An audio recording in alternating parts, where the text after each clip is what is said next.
Good morning. Welcome to the Body Language Show. You guys that are here in the room, and also we have 100 people who are joining us online.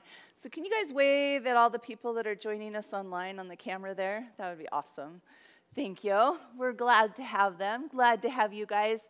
Welcome in July. Can you guys believe that it's already July? That means that we're only 5 months from Christmas and 2019. Are you guys glad to know that? So the fascinating thing about that is that we have goals that we set up at the beginning of a year. Many of us do. And July is a good time to check in and see how far have we worked towards those goals.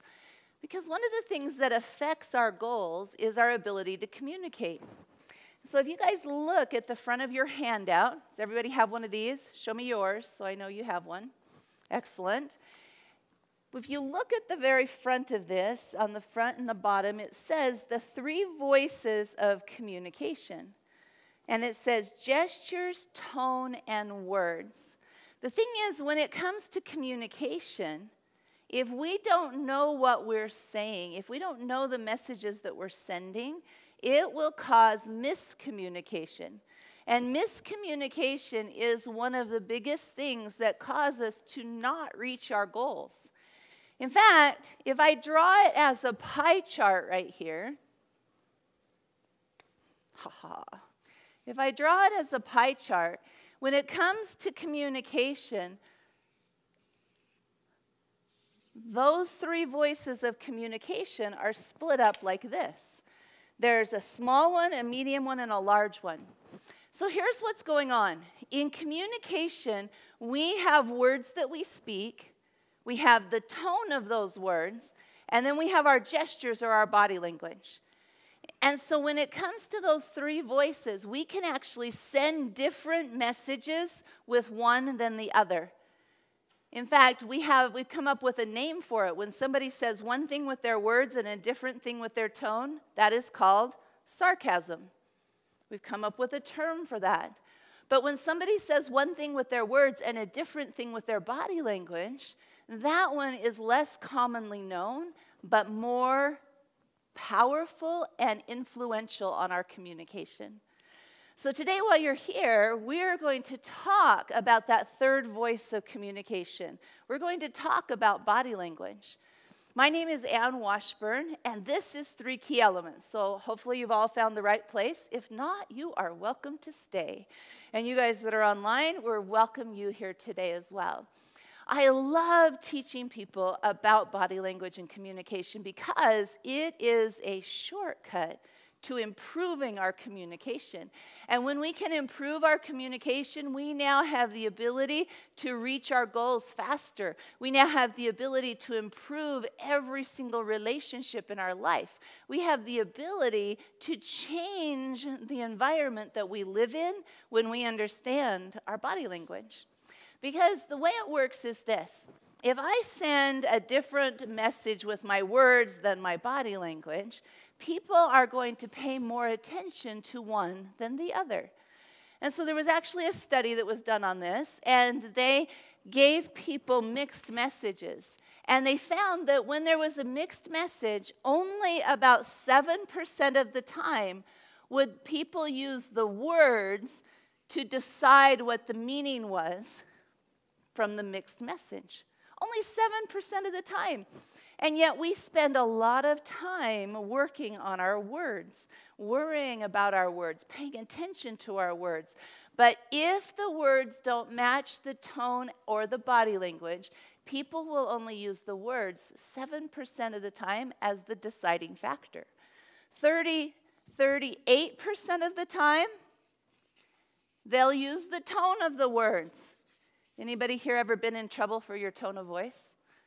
Yeah, we get in trouble for our tone of voice way more than we do for the words that we actually use, because we pick our words based on if they're politically correct, based on who's in the car.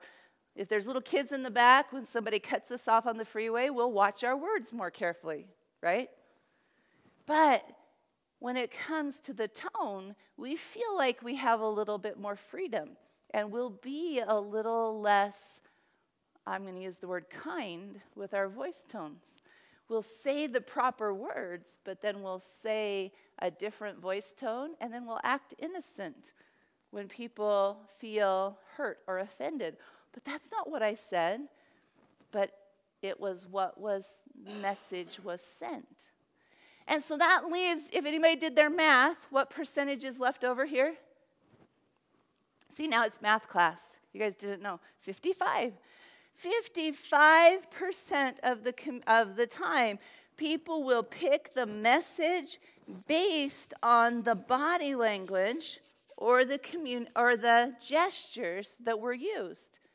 So when these two don't match, people are paying attention to this one. It causes miscommunication because we don't know the messages we're sending with our body language. So today, while you're here, I want to teach you why you will send a different message with your body language, why that's even possible. What's going on in your brain that it would send a different message with your body language than your words? I want to show you what's going on there, because when you understand that, it's an opportunity to upgrade your communication, upgrade your interactions, upgrade sorry, the word just left my brain.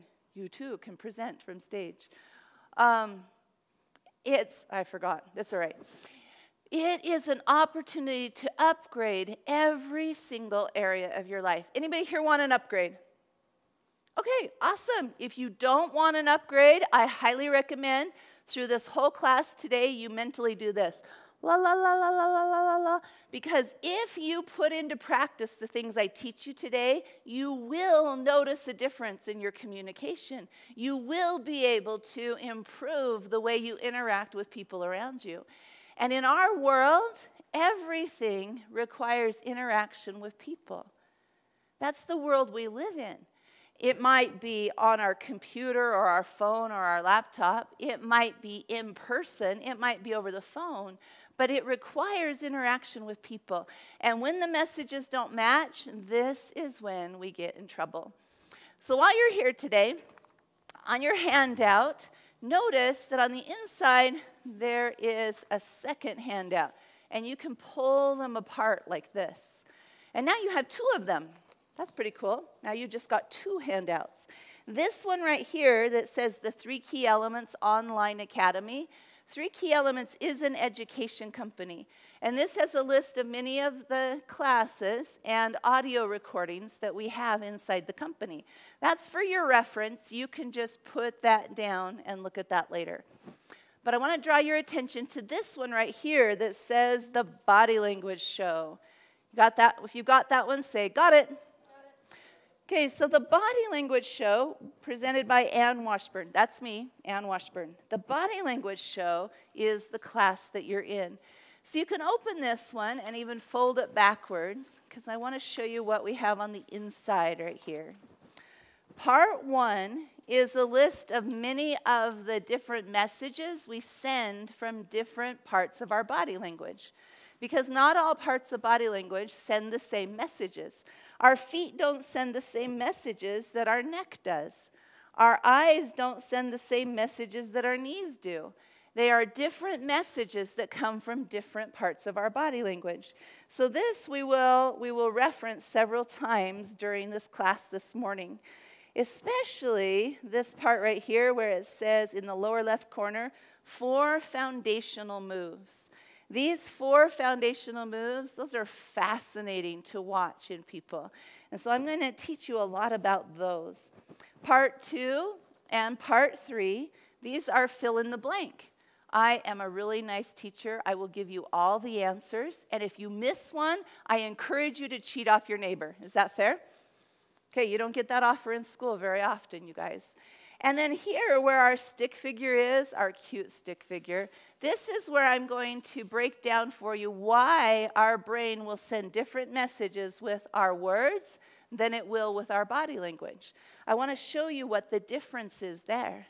And then from there, there's space around here where you can take notes about the different things that we talk about. Because I teach this class once a month.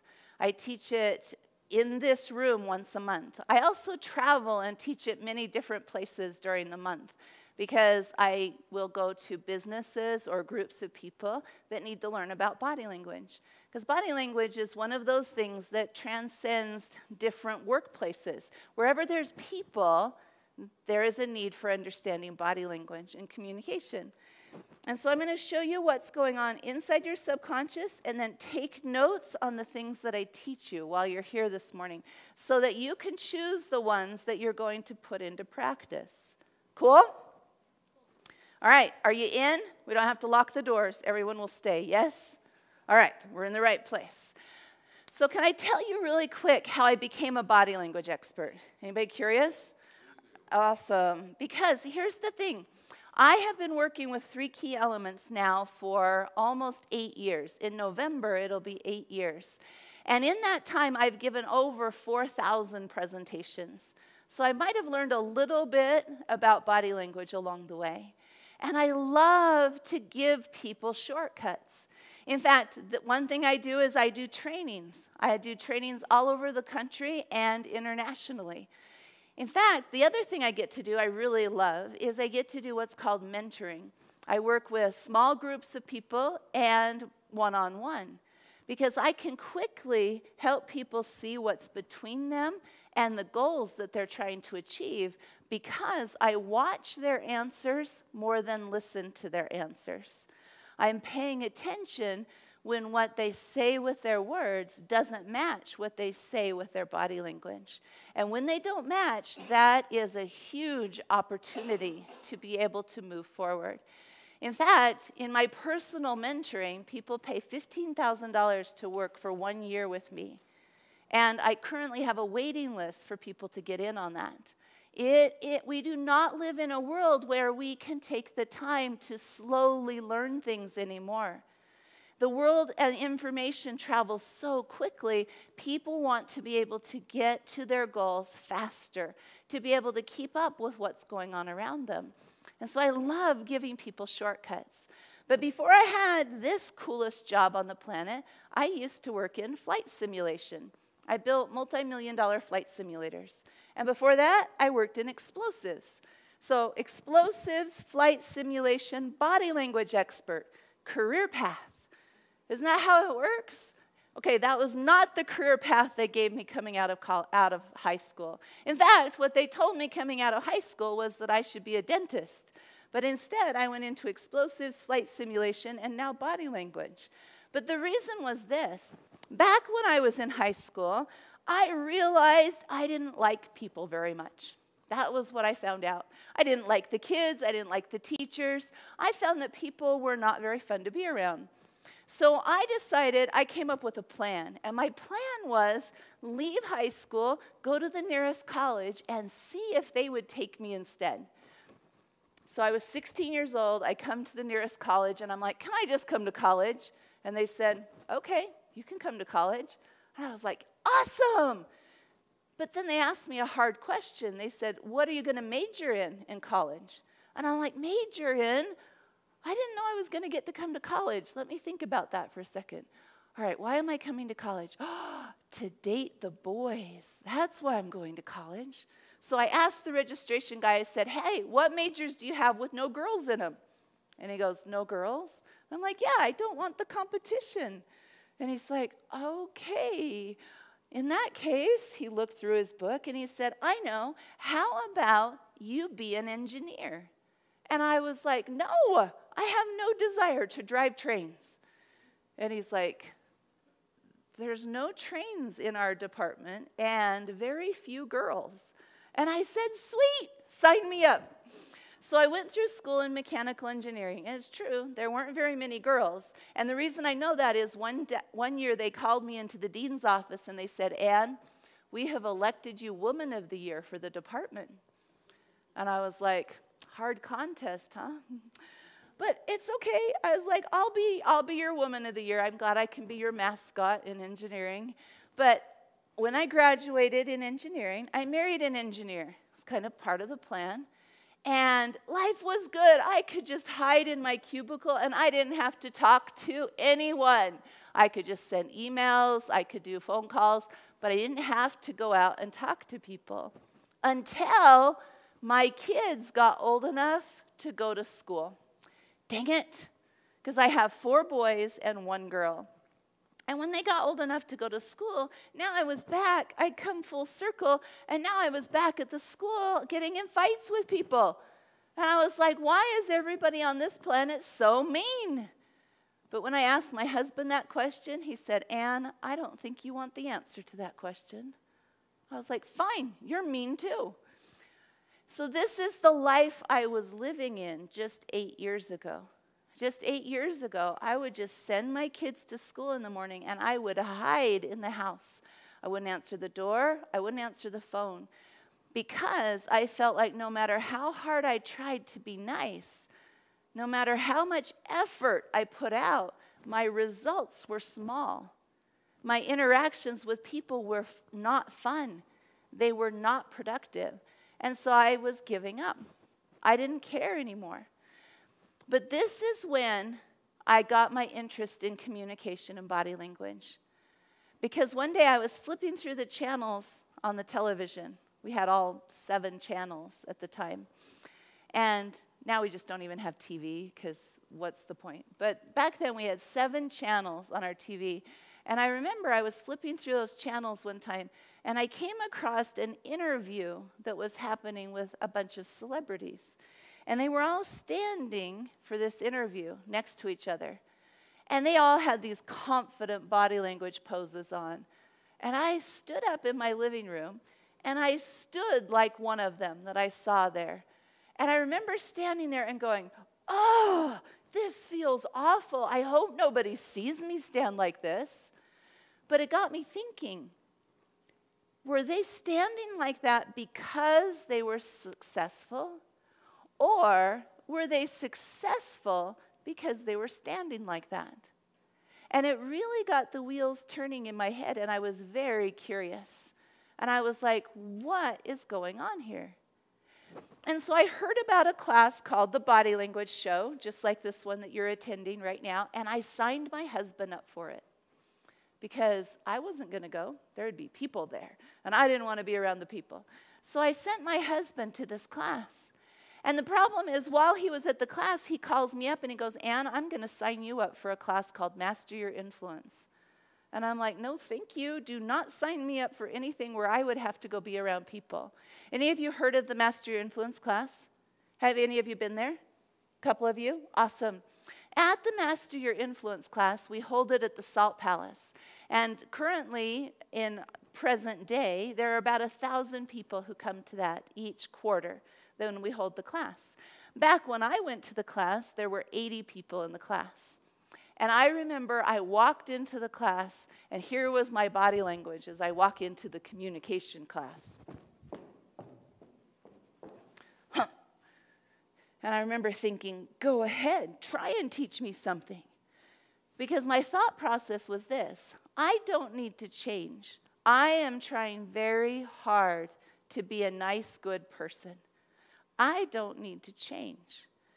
All the mean people on the planet need to change.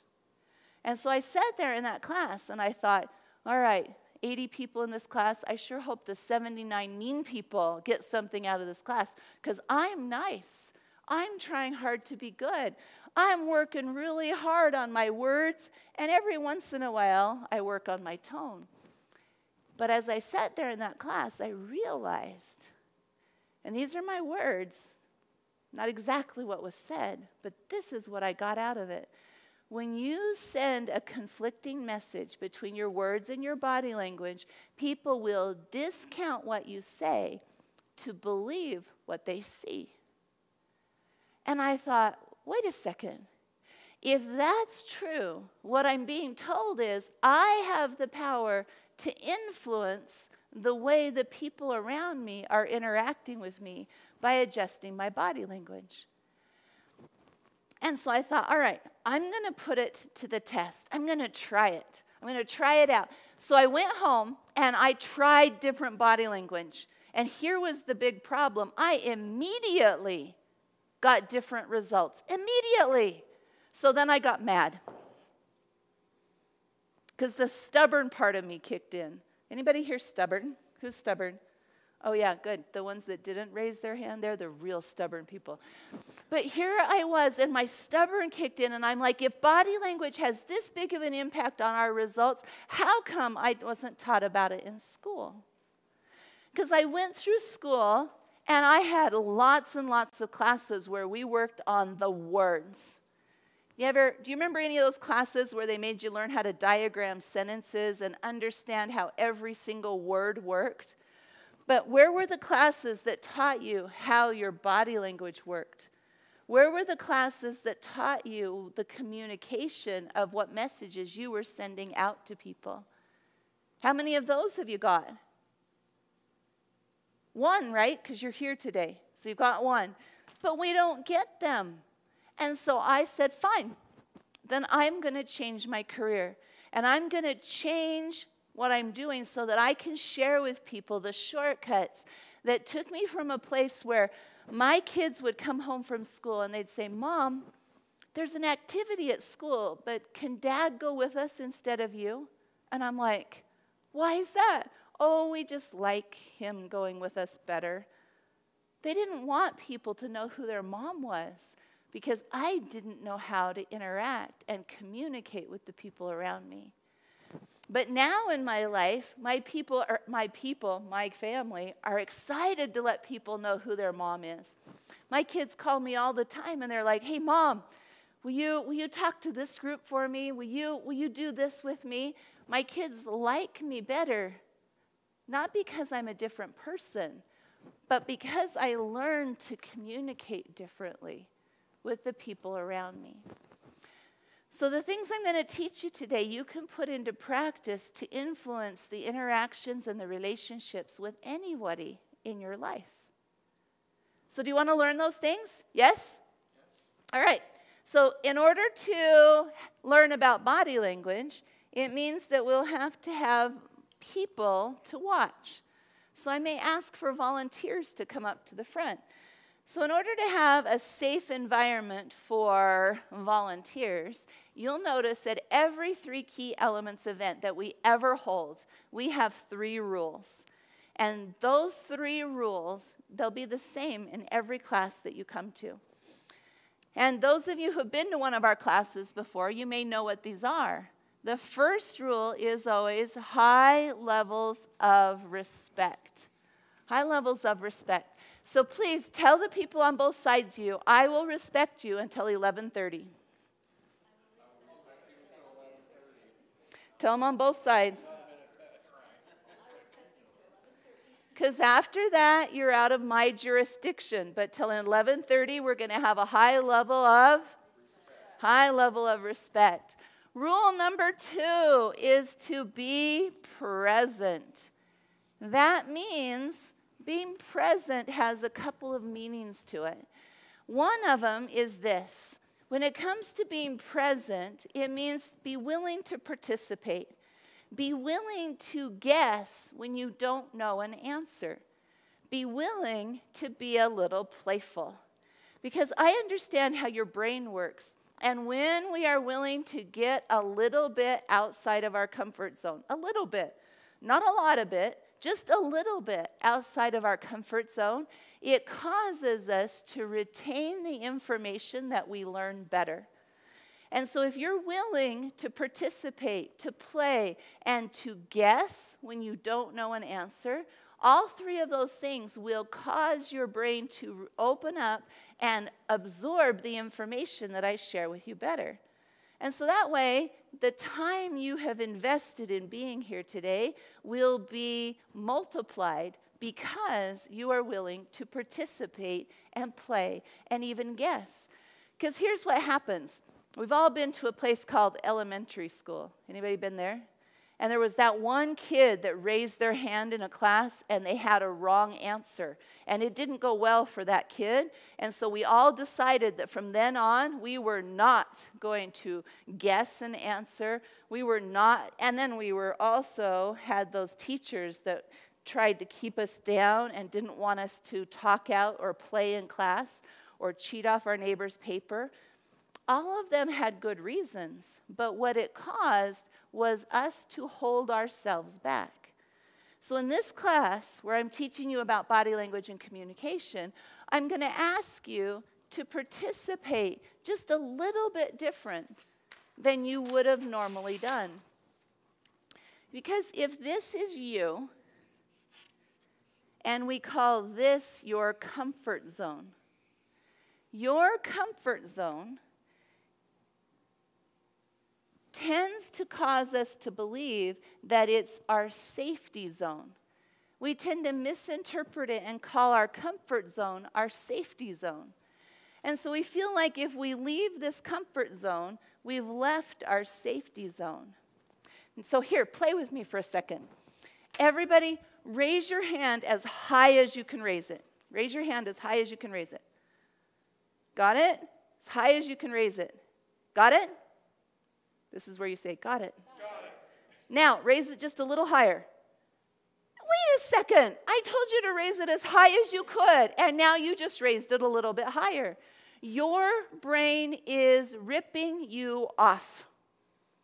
It tries to make you believe that you can only do so much, when the reality is you can do more and be more than your brain lets on.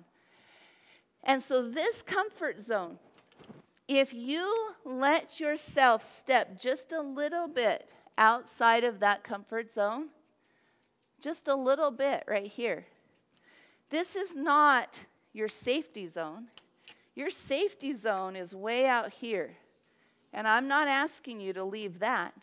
But if you step outside your comfort zone, this space right here, this is called your growth zone. This is the space where you can do things differently than you've always done them. In order to have a new result, you have to have a new behavior.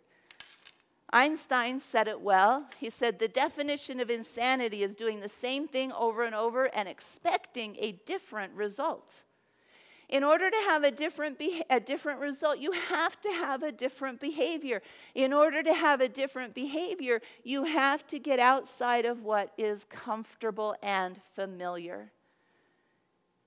Not anywhere do you have to leave the safety zone, but we have to enter the growth zone. So that's what being present is about. It's being willing to get a little bit outside of that comfort zone. Because it is very possible to go through your day from the time you wake up till the time you go to sleep, staying in comfortable and familiar, and getting through a day after day after day to where you arrive in July and you are not anywhere closer to your goals than you were in January. This is the key to getting a different result, is choosing to go into that growth zone so that you can be a step closer to achieving the goals. Because the days will go past. That's what we know, because today is the 17th of July. 17th of July. That means that we've already gone through more than half of 2018. And I'm still getting used to writing 2018 on the dates. But yet, if we stay in our familiar, if we allow ourselves to do things comfortable and familiar all through the day, and then do it again the next day, and then the next day, then we can't expect to have a different result. And this is one of the coolest things about this, is that body language plays into this. So play with me again. Everybody fold your arms. And then there's going to be a quiz, so pay attention. Everybody fold your arms. Now look down and see which arm is on top. Got it? Okay, what's your answer? Okay, the correct answer is either the left or the right. Good job, you got it. Now, unfold your arms and fold them back with the other one on top. Some of you are like, okay, how does that feel? Weird, awkward, different. Okay, I want you to hold on to that feeling for a second. that feeling that you're feeling there of uncomfortable, awkward, different, strange, out of the familiar, that in science is called cognitive dissonance. And cognitive dissonance states that your brain cannot hold on to two conflicting ideas at the same time without discomfort. So that feeling right there is actually an indicator that you stepped out of your familiar zone into your growth zone. But yet what we do is we avoid uncomfortable. Okay, you can unfold your arms now. I don't want you to have them folded the whole time. We tend to avoid those feelings of uncomfortable and unfamiliar. And I'm going to show you why, because your subconscious is programmed to keep you safe. And it has the belief that if you step out of the familiar, you're clear out here in the unsafe zone. But there is a growth zone in here. Here's the comfort zone, uncomfort zone, unsafe zone. It's clear out here. So we have to learn to embrace that feeling. We have to learn to embrace the idea that stepping out of our comfort zone can actually help us achieve our goals. Because do you usually set a goal so that you can be in the exact same place that you were? Did everybody on January 1st of 2018 set the goal that they wanted to be in the exact same place on January 31st of 2018? Did you guys set that goal? None of you did? I didn't either. But in order to be in a different place, we have to spend more of our time outside of the comfort zone, or else we'll be in the exact same place on December 31st, 2018, that we were on January 1st of 2018. So that's what being present is about. It's about being willing to let ourselves grow. And rule number 3, this one is manage your communication device. That means make sure your cell phone's on silent. It also means be willing to ask questions when it's time to ask questions. It means be willing to let your voice be heard, as much as be willing to ask your question, be willing to guess your answer. Manage that communication device. Because if not, it's an indicator that you are wanting to stay in your old results. And we'll have lots of different excuses for that. One of them is our stubbornness will try to keep us in the familiar zone. Our rebellious side, because part of us, we were all once 3-year-olds. And when we were those 3-year-olds, the adults in our lives could cause us to do whatever they wanted. If we didn't want to go to bed, they could pick us up and carry us in and put us on our bed. They were bigger than us. And so we felt like the only thing we could hold on to was our rebelliousness. Fine, you're going to put me in bed, but I'm not going to like it. And so we went into resistance. But as an adult, we have to learn to apply that resistance in the proper places. So 3 rules. Rule number 1 is high levels of respect. Rule number 2 is to be present. And rule number 3 is manage communication devices. And so that means this. Oh, well, first I have to know, how many will abide by these rules while you're here? Please raise your hand so that I can see that we have an agreement as high as you can go. You guys online also agree to our rules. Thank you. So the last part on this, because this is powerful mentoring. If you guys didn't even learn anything else about body language today, knowing that when you change your body language, it will feel uncomfortable and awkward and strange, that is a powerful piece to know. People don't talk about this. This is why they asked me to do a TED Talk on it, because people don't talk about this part of body language. They talk about, here, watch for these messages. This is what people are saying to you. But they don't talk about this idea that when you change it, it will feel weird. It will feel awkward. But it doesn't make it bad. It just makes it growth instead of comfort. And growth is more powerful than comfort. Growth is more powerful than comfort. So we have to embrace that idea. So the last part I want you to know is this. While you're here, I'm going to ask you to play in this growth zone. Doesn't mean you have to get outside your safety zone. It will all still be legal, moral, and ethical, but I'm going to ask you to play in that growth zone, which means, another word for it is, to give it your 100%. But is your 100% going to be the same as her 100%? No. Everybody has their own.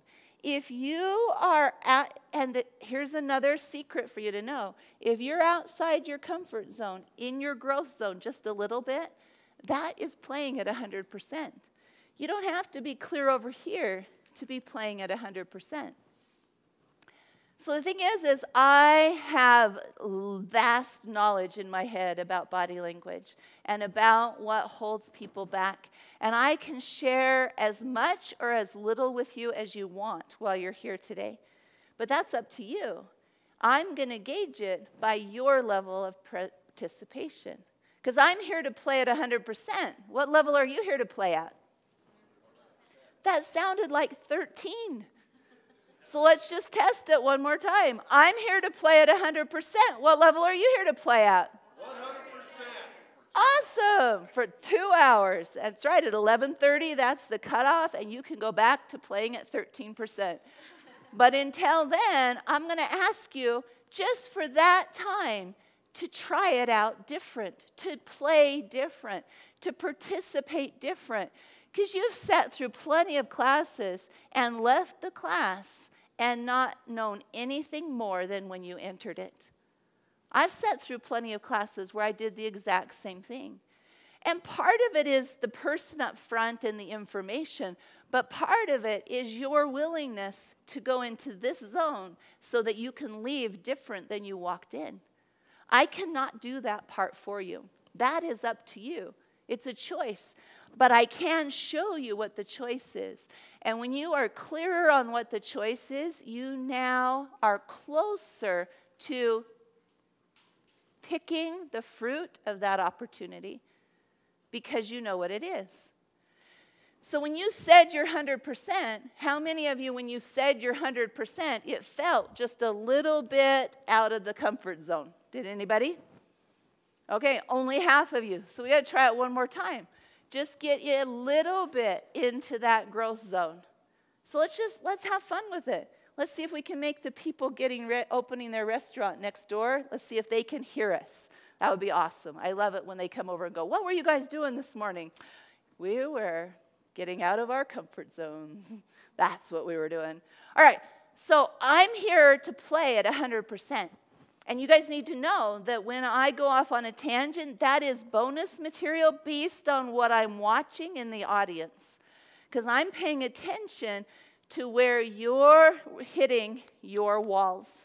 And so I will adjust my material based on what I see. This is why it's so valuable to show up here in the room. We can watch it online, and it'll be broadcast as a recording for a few days afterwards. But it is valuable to come in this room because I will pay attention and watch you guys that are here. And sometimes people are like, "You're watching me?" Yes. I watch people everywhere I go. And it's funny because a couple of weeks ago, I stopped at a taco place on Taco Tuesday. Oh, it's Tuesday. It's Taco Tuesday, you guys. Because I have teenagers at home. And in fact, I had some extra teenagers at my house. So I stopped to get tacos for them. Well, the problem with Taco Tuesday is it's also a very long line because everybody else is there. So I walked in, made my order, and I was just standing in the corner watching everybody. And pretty soon this guy comes up behind me and he goes, "I know what you're doing." And I'm like, "Really?" He goes, "Yeah, I know who you are." And he goes, "They don't know who you are, do they?" And I was like, "Who is this guy?" And I turned and I talked to him and goes, "Yeah, I've been to your classes. You're watching their body language." And I'm like, "Shh, don't tell everybody." And he goes, "It is so funny. I've been over in the corner watching you watch them." Because I love to watch body language, but I watch it for this reason. I have chosen to use the superpower of body language to help people access more of their amazingness. So I don't use it to judge people or to try to criticize people. I'm watching those people to look at where they could access more of their amazingness. I'm watching to see how much amazingness is inside of them. And so as this guy told me, he goes, oh yeah, I know what you're doing. I look at him and he goes, I can't wait to come to your next class. I just love to hear what you see. And he goes, this was the funny part, he goes, are any of these guys going to be an example in your class? And I was like, I don't know, but you might be. So it's fun to watch people wherever I go. And so I will go on tangents, but they are bonus material. And bonus material is what? Is it good? Bonus material is good. Okay, so this is when you be willing to participate. So let's try it one more time. His bonus material is awesome. All right, I'm here to play at 100%. You'll play at 100%. Awesome. All right, so now we have an agreement. Please pull out your paper and let me give you the answers to part number 2 on your handout.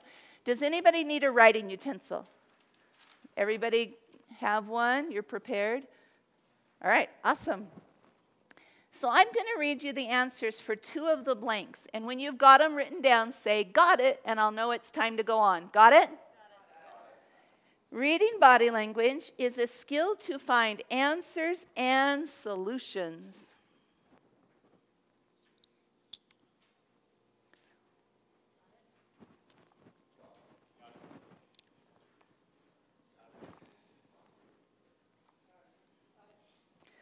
To begin reading body language, I must remove judgment and see movements as indicators.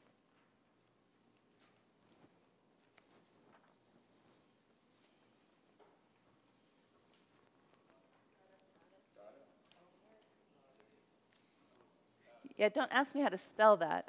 You can go to college and not know how to spell, but cheat off your neighbor, they can help you. When I see movement, the next step is to ask good questions. Ask good questions.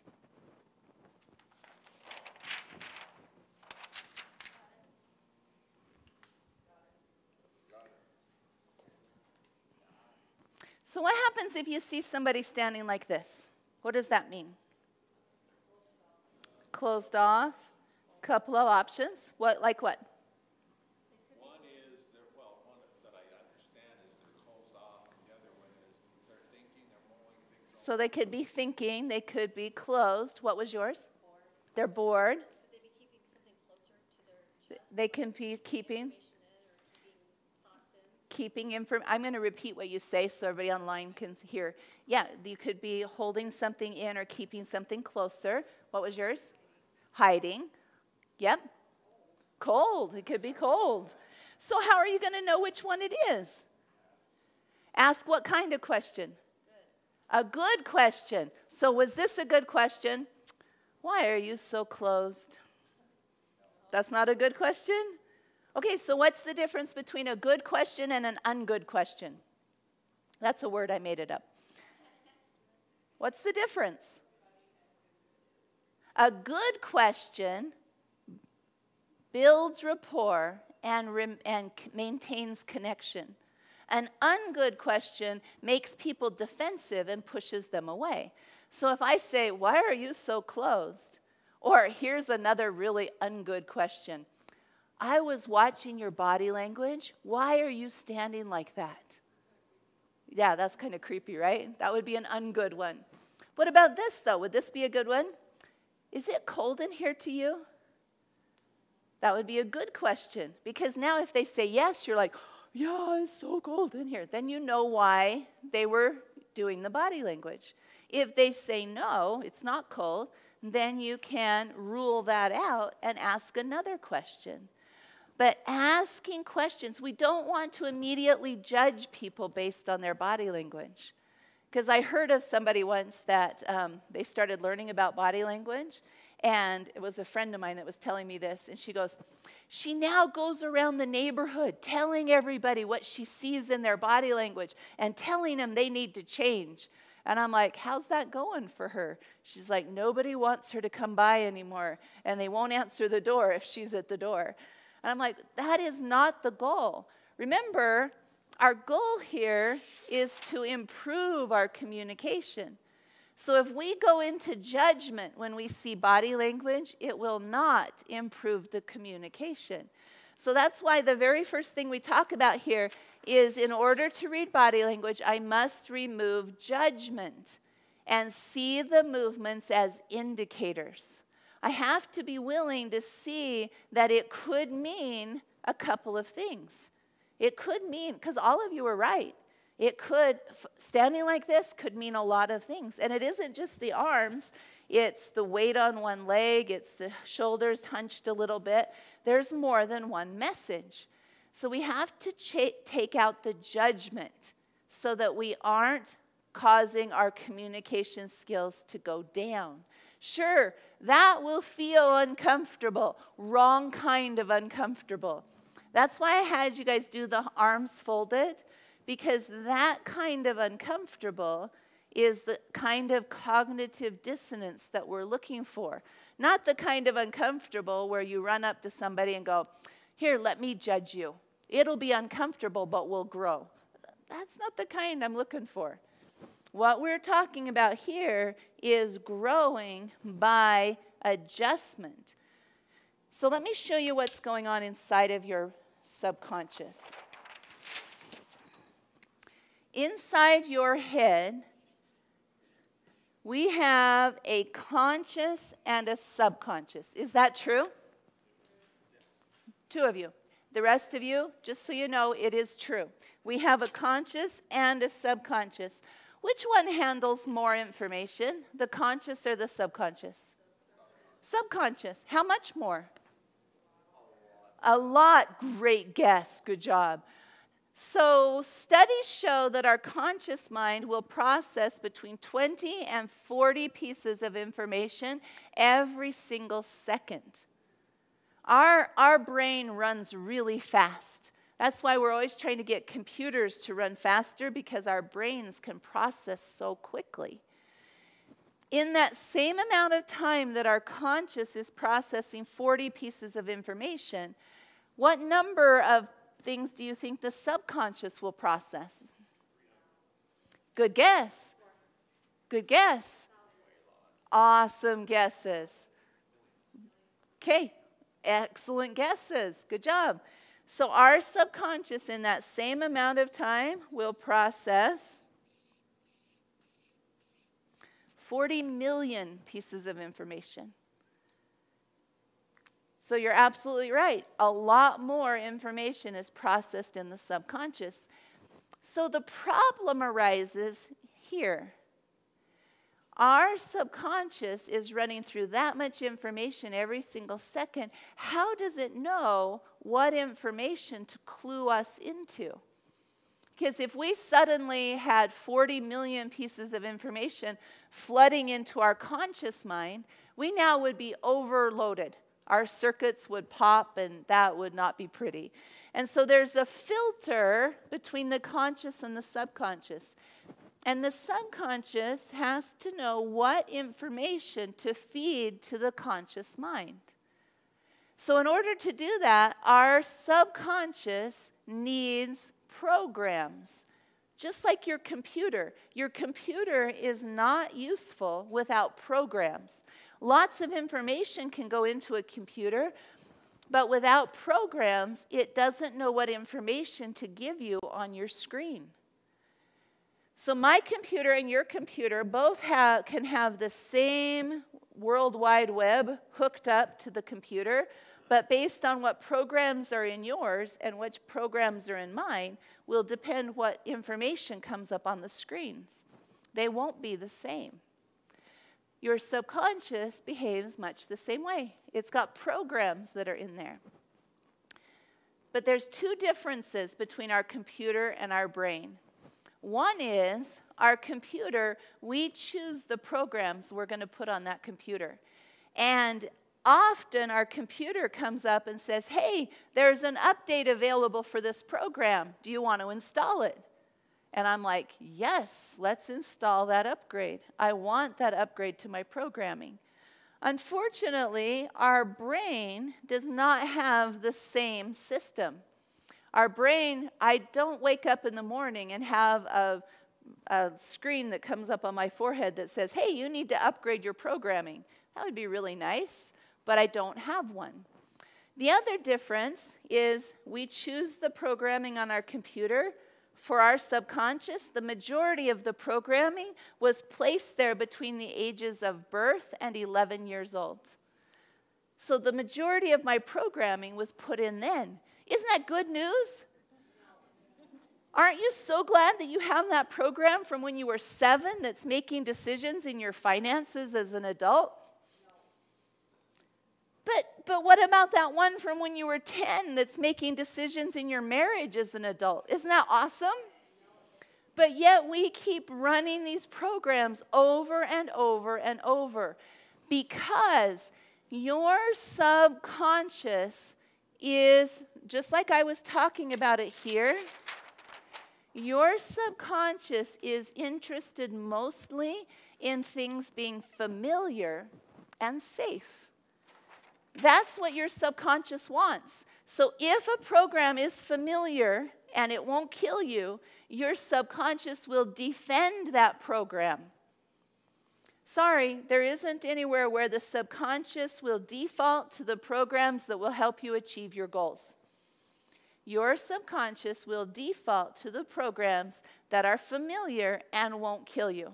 And that's why we keep running the same programs over and over and over again.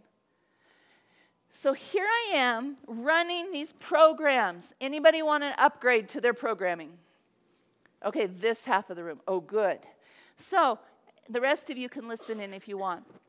In order to upgrade this programming, this is why I have to understand me better. Because this is the answers to part 3 on your handout, but they answer this question.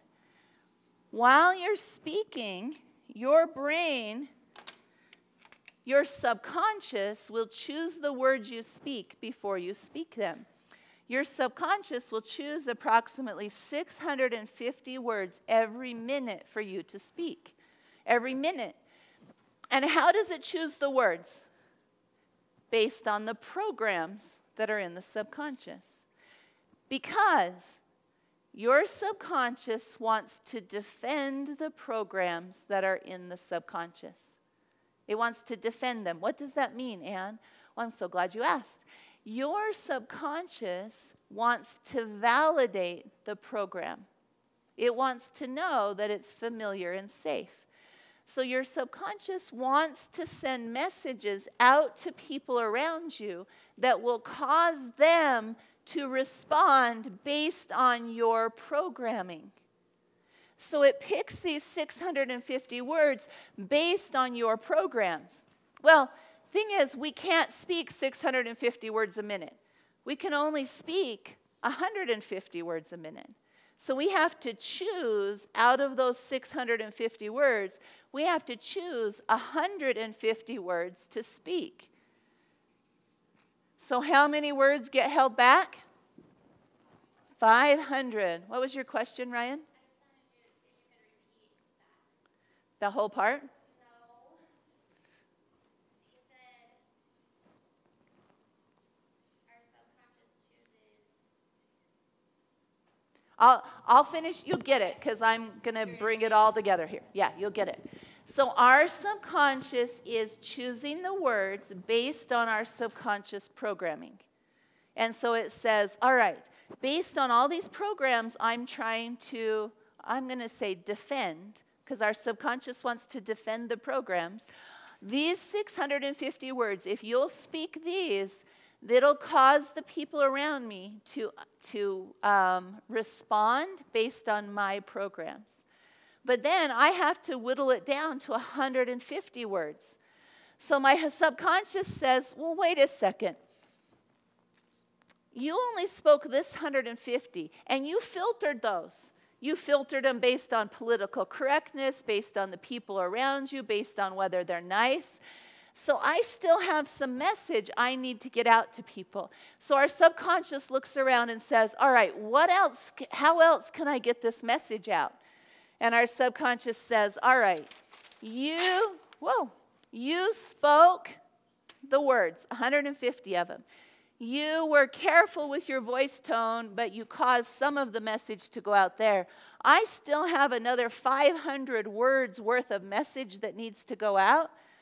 What can I do? And the subconscious says, oh, I think I'll use your body language. And so now, those other 500 words, our subconscious sends out in our body language.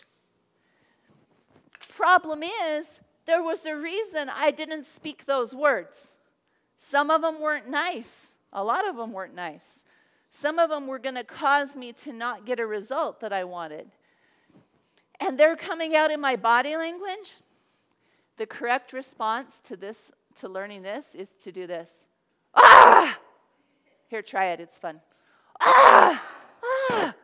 Because that's what I thought when I learned this. I'm like, wait a second. There was a reason I didn't speak those words. I did not want people to hear that message inside my head. And you're telling me it came out in my body language?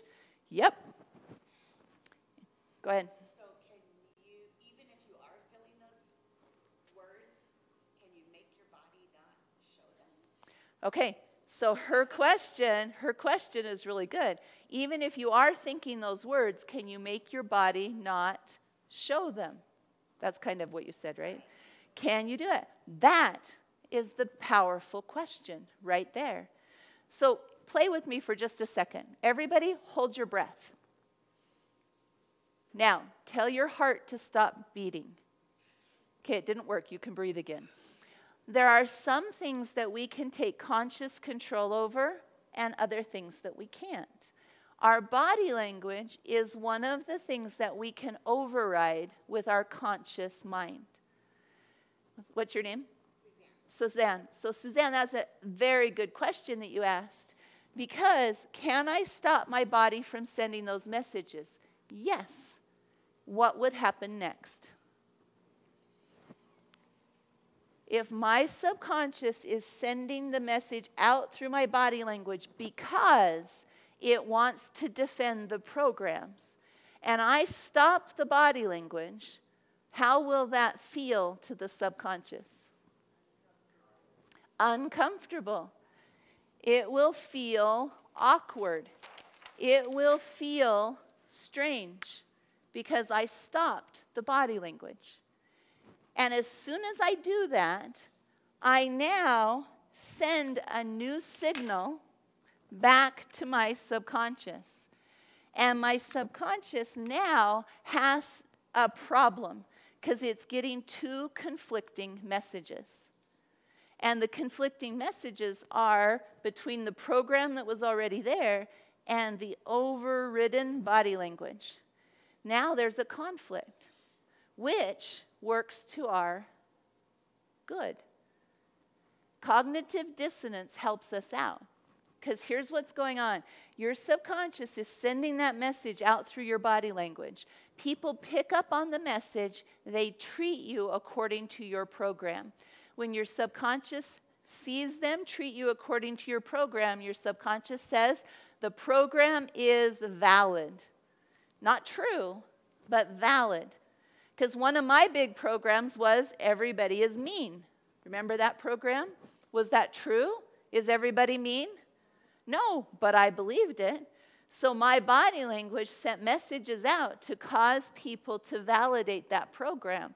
So I ended up with a lot of interactions with people where they were not very nice to me. And so my program got a whole bunch of check boxes. Yep, valid, valid, valid, valid.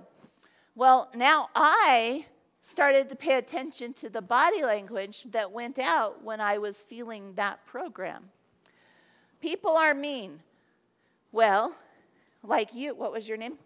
So like Elizabeth brought up earlier, if you're folding your arms, you could be holding something closer to you. In body language, when somebody feels weak, okay, when they feel weak, they will protect themselves.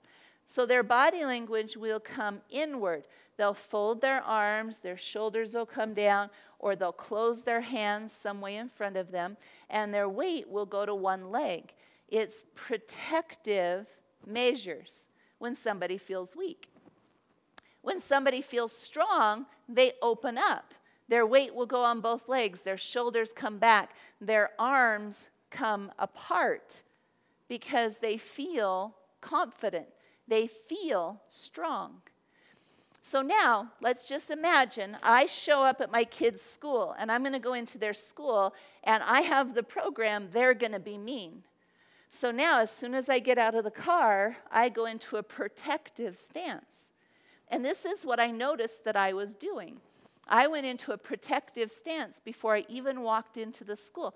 Didn't matter where I was going. I would do it anywhere that I felt weak. The grocery store, the school, at my work, I would go into defensive posture. And so I was like, all right, well, wait a minute. I don't want to send that message out, so I'm going to override my body language. I'm going to override it. So I got out of the car, noticed I went this way, and I'm like, no, I want to have a stronger, I want to feel more confident because I don't want to send the message that I feel weak. So I tried unfolding my arms. And I felt different. I felt awkward. I felt weird. In fact, I was like, you can't just let your arms dangle down to your side. People are going to think that looks weird. No, they won't think it looks weird. It just feels weird to you because you're not used to doing it. Because I get that comment all the time. Well, I only put my hands in my pockets because there's nowhere else to put them. Yeah. That's your subconscious trying to help you send the message that will validate the programming. So if I change the message, I now have to upgrade the program in my subconscious or go back to the other messages. That's what cognitive dissonance does, is it makes me have to make a choice. Am I going to choose to upgrade the program, or am I going to revert back and go back to the old body language? So you're absolutely right that changing your body language is possible and exactly what we want to do. Because as soon as I change that, now I have accessed the upgrade to my subconscious programming. And this was the magic thing that I ran into when I started learning about body language. I could change my results by changing the messages I was sending out to everybody around me. Because when I sent out a new message, people now treated me differently. And at first that made me mad. I was like, people should have just treated me nice before. Yeah, but they were responding to the way we are wired. And we are wired to treat somebody based on the messages we get from them. And yes, if we rise to the occasion, can we override our way we treat people, overriding what the message we get from them? Yes. And that's part of what we learn going through life, is how to be the more mature person. And even though we get the messages from them, treat them differently. That's part of what we learn.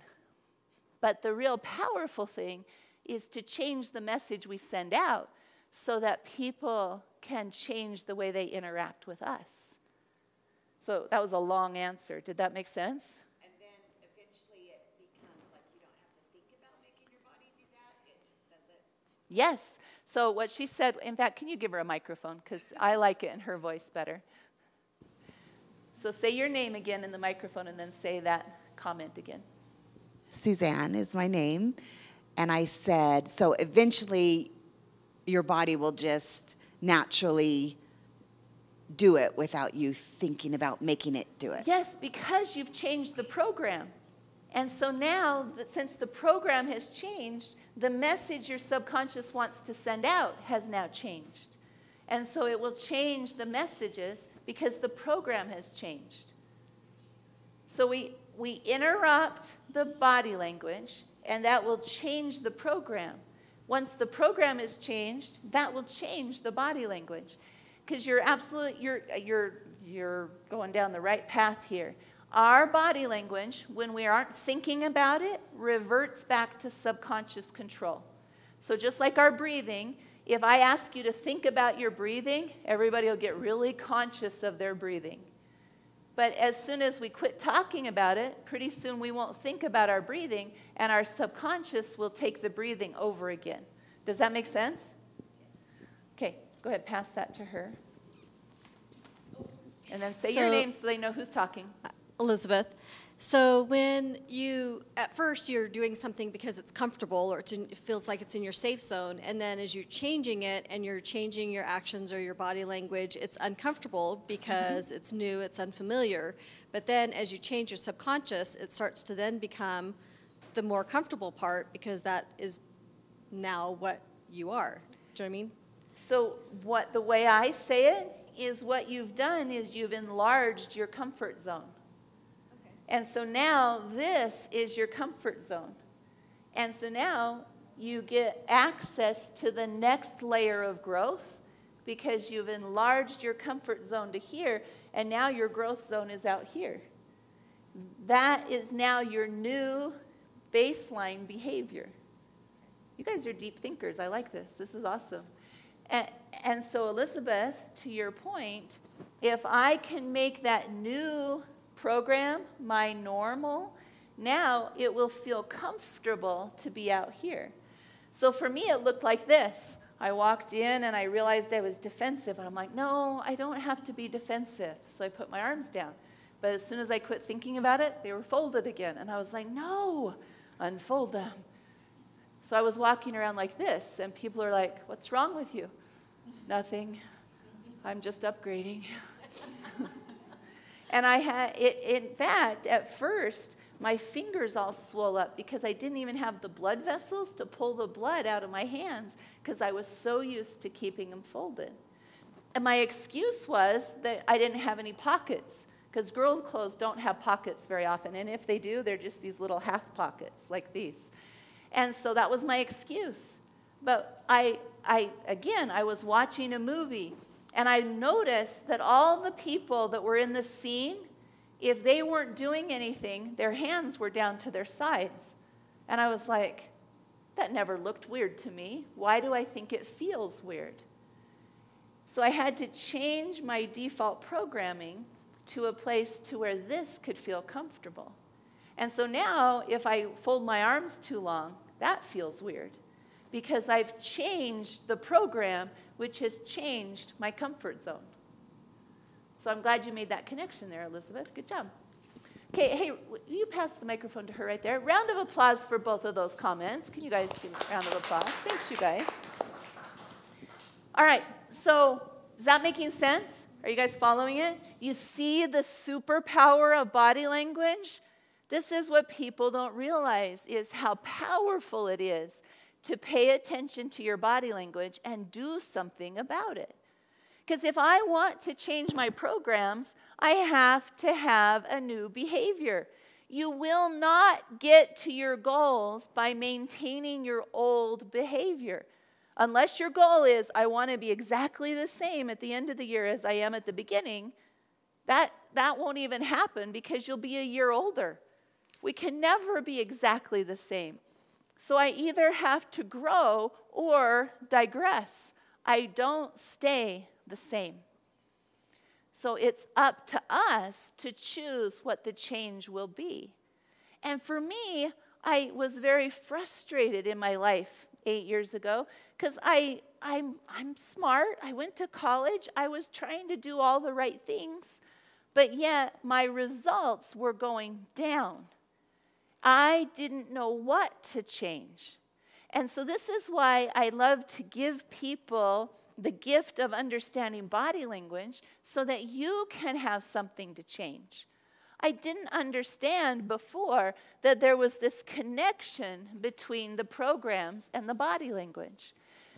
And because of that, I have been able to change many of my childhood programs that I brought into my adulthood. But in order to change them, I had to be able to see them. So to be able to see them, I started learning about my body language. And that has made it so that I can change what my comfort zone feels like. Cool? All right, so let me give you the answers. Let's make sure everybody got the answers to part number 3 here. In fact, what I'll do is I'll read the words and you tell me the blanks. So I'm going to start at the top of part 3. The ability to understand and use nonverbal communication is a powerful, in fact, circle the word powerful, a powerful tool that will help you to underline connect with others, express what you really mean, underline that, and navigate challenging situations, underline that, and build better relationships. So you see those 4? Connect with others, express what you really mean, navigate challenging situations, and build better relationships. While you are speaking, the brain prepares and organizes 650 words per minute to say. At the last moment, our consciousness filters this down to 150 words. As a person speaks, there are an average of 500 words that are held back. These hidden words show up in body language. Cool. Awesome, awesome. All right, so here's another example really quick. I want you to look on part 1 in that lower left-hand corner where it says 4 foundational moves. So let's talk about these really quick. The 4 foundational moves. In fact, let's read them. The first one is what you push goes away. So what you push goes away. What you comes towards you. What you hold down stays down, and what you grows. Okay, so what you push, what you pull, what you hold down, and what you lift grows. So if I stood up, and I've seen plenty of teachers that did this, but if I stood in front of the class and whenever I talked to you guys, I did this kind of body language, how would that feel if this is how I talked to you guys the whole time? Demeaning, stay down. It is, teachers, especially teachers of little kids, will do this because they're trying to keep the kids in their seats. They're trying to keep the energy level to a manageable place. But the problem is, we as humans are sensitive to energy movement. And everything on this planet is made out of energy. Einstein also came up with that equation that let us know that. E equals mc squared states everything is made out of energy. That's what it is. And so if I do this, this affects the energy of the air that's in here. And so if you imagine if the air was water, if I did this to the water, what would that do to the water? It would send ripples out that would touch you. Well, it's the same thing in the air. When I do this, you feel a change in the energy that comes to you. We humans are wired to be very sensitive to energy changes. We know this because did you ever walk into the house when you were a kid and you knew mom was upset and you hadn't even seen her yet? We're very sensitive to energy changes. So if I stood up here like this the whole time, the message you're getting is a push down, stay down, lower energy. If I did nothing with the gesture except for turn my palms up, it now sends a different message. But I'm doing the same thing with my arm. All I'm changing is my palm. So do it with me, you guys. Push down, and all I want you to do is, while doing this motion, turn your palms up. Do you feel the difference? Isn't that crazy? It feels lighter. So do it one more time. Then turn your palms up. That's how sensitive we are to energy. And our brain knows the difference between a push down and a lift up. Now, it's the same with a push away and a pull towards us. Because it's always fascinating to me when I have people come into my office for their first mentoring appointment. And I ask them, so what do you want? Because people have to choose a goal so that they can choose a direction to go. Because it's like a GPS. Hang on one second, okay? It's like a GPS. A GPS needs to know where you are and where you want to go. And then the GPS can show you the steps to get there. So I ask them, where are you at? Where do you want to go? And it's always fascinating to me when people sit there in their appointment and they go, well, I just want better relationships. I want to get along with people better, and I need more money in my life. And it's like, okay, let's work on that.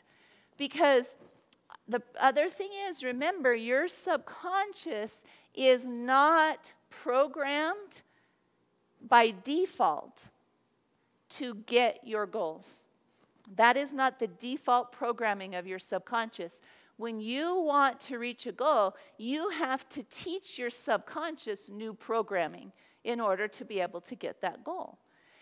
And so here we are pushing things away. Our subconscious is not distinguishing between good and bad things. It's just pushing it away. And it'll have lots of reasons. One of the reasons is, okay, I'm about to go on a tangent, so let me hear your question really quick.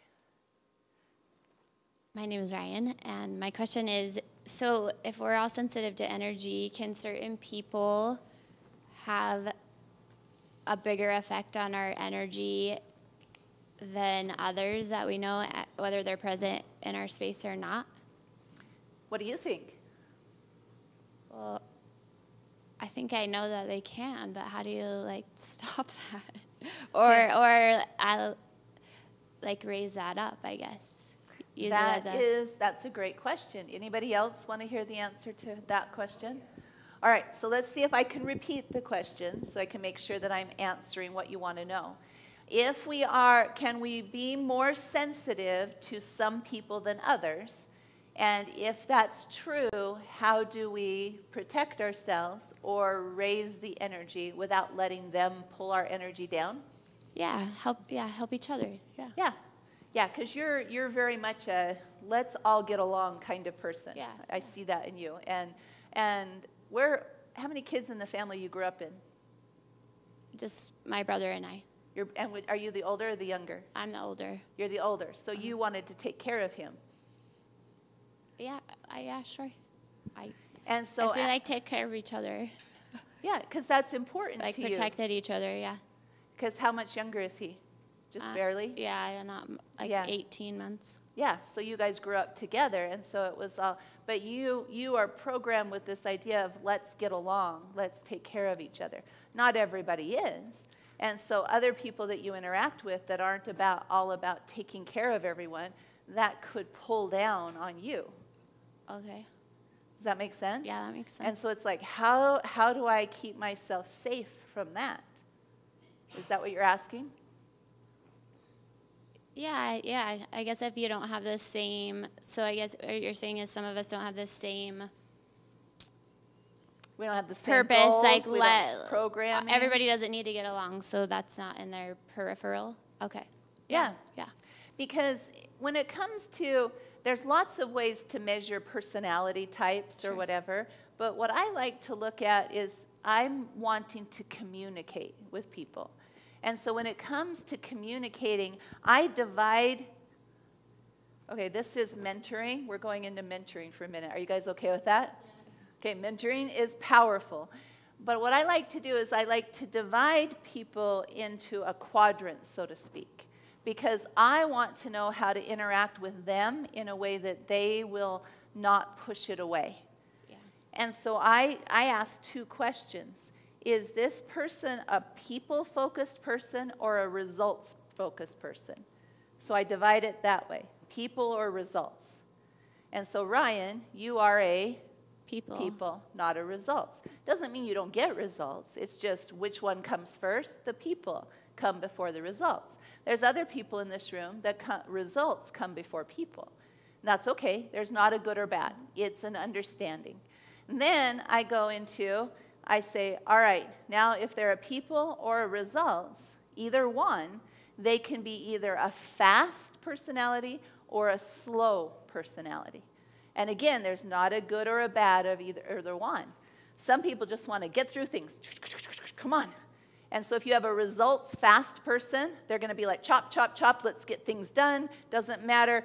Put your personal feelings aside. Let's get things done. But if they're a results slow person, they're going to be like, all right, let's make sure that we go through this a little more methodically. Let's get the right answer because the results are so important. Do you see what I'm talking about? So I just asked those 2 questions. Is this person a people or a results? And are they fast or are they slow? Because if they're a fast personality and I'm talking to them slowly, I will drive them crazy. But if they're a slow personality and I talk to them fast, they will feel trampled on. And so I just try to interact, and the way I do it is by asking those 2 quick questions. Because that won't tell me everything about their personality, but it will tell me enough about their communication that I can talk on their same page. Sure. Does that make sense? That makes sense. Okay, so that was another tangent. But now back to your point that you were asking, Ryan. If we know that certain people affect us a certain way, we've got to know what to do to help ourselves be able to stay in a good place for us, or else we won't be able to change and interact with them. Yeah. Instead, we become reactive instead of acting on the situation. So I'm going to give you guys the deeper mentoring answer, but don't push it away too quickly. Listen all the way through it. Because since we are sensitive to energy, the other gift that we have is to also be sensitive to imagery that is in our own head. In other words, what happens when we feel the change of energy, we create a story in our head to match the energy. Is the story true? Doesn't matter. If it's valid, our subconscious will defend it. So we create a story. This is why we can get programming from when we were a kid that we will repeat over and over, even if it's not true, because it feels valid based on our perceptions that we were going through when we adopted that programming. So I've just gone way deeper. Are you guys following me here? Are we good? Okay. So me as a child, I went through my childhood and I saw it based on my childhood eyes. And I gained programs based on those childhood perceptions. It wasn't necessarily exactly what was going, in fact, it almost surely was not exactly what was going on, but it was my perception. I took on a program that would defend me from that situation. Now, that worked, so as an adult, I go back to that familiar, safe program. Now, as an adult, I'm interacting with other people who have programs from their childhood perceptions, and their energy is affecting me. I have created stories that have caused that. So now, if I know that that's the equation, the energy is getting triggered, and I am building a story around that, which creates a picture in my mind. That's the order it goes in. My energy gets triggered. I start to create a story so that around that triggered energy, I make a picture in my mind, and now I respond or react based on that image. So I can interrupt that, because notice I'm all about interrupting programs. I can interrupt that when I feel the trigger by creating a different image. Instead of slipping down the path of my energy got triggered, there's a story, here's the image. I feel that, I feel the energy change, I create a new image. So for me, so ask me what image I use. What image do you use, Oh, Anne? I'm so glad you asked. So for me, I use, has anybody here seen the movie Bolt? Yeah. A little animated movie. Do you guys see that movie? So it was a superhero dog that, well, he was a dog that was in the movies as a superhero. So he believed he had superhero powers. But then he got lost one day and he was out in the real world and he's like, why don't my superhero powers work? And so the story is about how he gets back to the movie set and his owner there. And along the way, he gets two sidekicks. And one of them is a hamster. He's a hamster in a hamster ball, and his name is Rhino. And Rhino is in this hamster ball, and he thinks he's invincible because he has this hamster ball. And so when I saw that movie, I'm like, oh, that's the image I need. So to me, when I feel energy, my energy start to be triggered, that's the wording I use. You just fill it. Yeah, I imagine my hamster ball going up around me. And now the energy triggers hit the hamster ball instead of coming all the way into me. And that imagery allows me a time to choose how to act instead of reacting based on the old story I was creating. Does that make sense? Uh-huh. That's way tangent, but I hope you guys are getting something out of that. So if you can create whatever your imagery is, you create yourself a safe place, then it gives us that, and it only has to be a millisecond, but it gives us that interruption time to be able to choose how to act instead of reacting based on the trigger that just happened. Okay. Does that make sense? Well, yeah, it makes sense. Done it naturally, but I didn't know there was that was the process. I thought maybe there's a different way for more intense energy. But you just have to be more consciously aware, I guess, that's going on and you're being triggered. So I'm going to tell you this. More intense energy, use your body language. Protect yourself.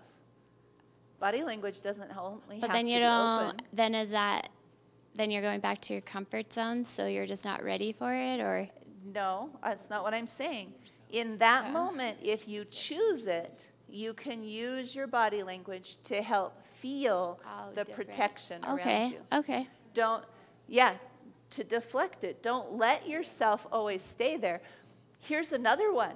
If you have somebody actually in front of you, because we don't all have the same communication style, we have times when we interact with somebody somewhere and it feels clashy. It feels clashy. Have anybody ever felt frustrated with a customer service representative or anybody and you're like, "Urgh." And some of them are like, oh, that was the best customer service person. And some of them feel very clashy. If you are directly interacting with somebody who you feel clashy with, take a diagonal side step. Will you come help me, Elizabeth? So doesn't Elizabeth just look so scary and intimidating? So but if I am getting clashy with Elizabeth because what our communication styles don't match, if I will take a diagonal side step, her energy now can go past me instead of going directly into me. And you actually, just that slight side step will feel safer or feel less, because it's kind of like our belly button is our vortex cannon that sends out our energy. And so if her energy is coming straight out, and I take a slight side step, I'm still talking to her, but now the energy can go past me. I mean, if I did this, that would be rude. So it's kind of a physical form of your hamster Yes. ball and when you're face to face with somebody. Mm-hmm. Yeah, because this can be perceived as very defensive. But a slight sidestep they won't even notice it. but they will feel the reduction of the energy clashy electricity that's going on. So that You're gonna feel it kind of going right past you. Yeah. so that builds a kind of restores the safety in both parties' communications. Yes. Okay. Yes. So that's a good diffuser. Since we're on that path, you guys want to know any other diffusers? Okay, so another diffuser is the other thing, if you'll notice, when we get into a clashy situation, we tend to close our hands. We'll tend to close our fists or close our hands together. If you can relax your hands, it also gives the energy room to flow instead of stopping the energy. I'm going to give you one more, okay? So the other one is, the other thing that we'll tend to do, she's scared of me now because we're, the other thing that we'll tend to do is we'll widen our stance just slightly. We'll widen it. And so if we catch ourselves doing that, if we'll bring our feet back to shoulder width apart, it also is a diffuser for a situation. So a diagonal half step, relax your hands. If you can, also relax your neck, shoulders, because we'll go like this. Yeah. So if you pull your shoulders down, relax your hands, and pull your feet to shoulder width apart. Not here and not wide. Wide is defensive. In here feels weak because we feel like a pushover. Shoulder width apart. Those 4 pieces will help diffuse a situation. And I hope none of you have to use it, but I bet you all have family members that are not the same communication style as you. And so when we can know those things, it can help us be the person that changes the energy so that everybody can feel safer. So the hamster ball, so that's the physical form when you're face to face, and then the hamster ball, the energy, the story, the imagery is when you're not in the same room and you feel energy. Well, it can be right here. So if I'm feeling clashy with Elizabeth and I go diagonal, I'm still going to put my hamster ball up so that any energy that comes, I'm imagining it hitting the hamster ball and sliding down instead of coming directly into me. Exactly. So giving you some time to respond. Yeah. Yes, and that gives us time to respond. Is that cool? That is way cool. All right. Okay, give Ryan and Elizabeth a big round of applause. Thank you. Okay, I love tangents. Tangents are always the best part. So thank you for asking that question. Now I just have to remember what I was going to talk about. Oh, so the pushing away, the holding the holding down. Okay, here's the next place this shows up. So I told you about people that will show up and say, hey, I want better relationships and more money. Well, we don't know where to practice changing that body language. So the easiest place, and I talk about this on my TED Talk, if any of you have gone and watched, have any of you watched my TED Talk? Ryan has, awesome. So on there, you just go on YouTube, type my name, Ann Washburn, and you can watch it. But in there, I talk about how what I did was I spent a week and I walked around and I just gave people compliments to watch their body language when they got a compliment. And they were always sincere compliments. I wasn't just making stuff up. But the most common response was people to do something like this. Thank you. And throw the compliment away. And it had many forms. They would throw, they would brush. Thank you. Isn't it fascinating when you give somebody a compliment? They almost always suddenly need to brush their clothes off. They're brushing the compliment off. They'll brush it away. I had one, was my favorite one. I gave this girl a compliment, and she goes, oh, thank you. And I was like, ooh, I'm so glad you got rid of that compliment. But that is our tendency, is to push the compliment away. Another way that people will push it away, so now we've gotten deeper in this class, so I'm going to give you deeper answers, is they'll close their eyes. They'll do this. They'll go, thank you. and they'll close it's not a blink, they'll close their eyes and open them as they say thank you. Or they'll say thank you and then hold their breath until the compliment is passed, and then they'll breathe again so that they don't have to receive the compliment. There's lots of ways in body language that people will push away something that's coming towards them. And so holding your breath, closing your eyes, brushing, pushing, flicking, all of those are getting rid of a compliment. So you watch you. When somebody gives you a compliment, pay attention to how do you respond. Because if you want to change your programming, we got to interrupt that body language so that we can change the program. So you have to watch you.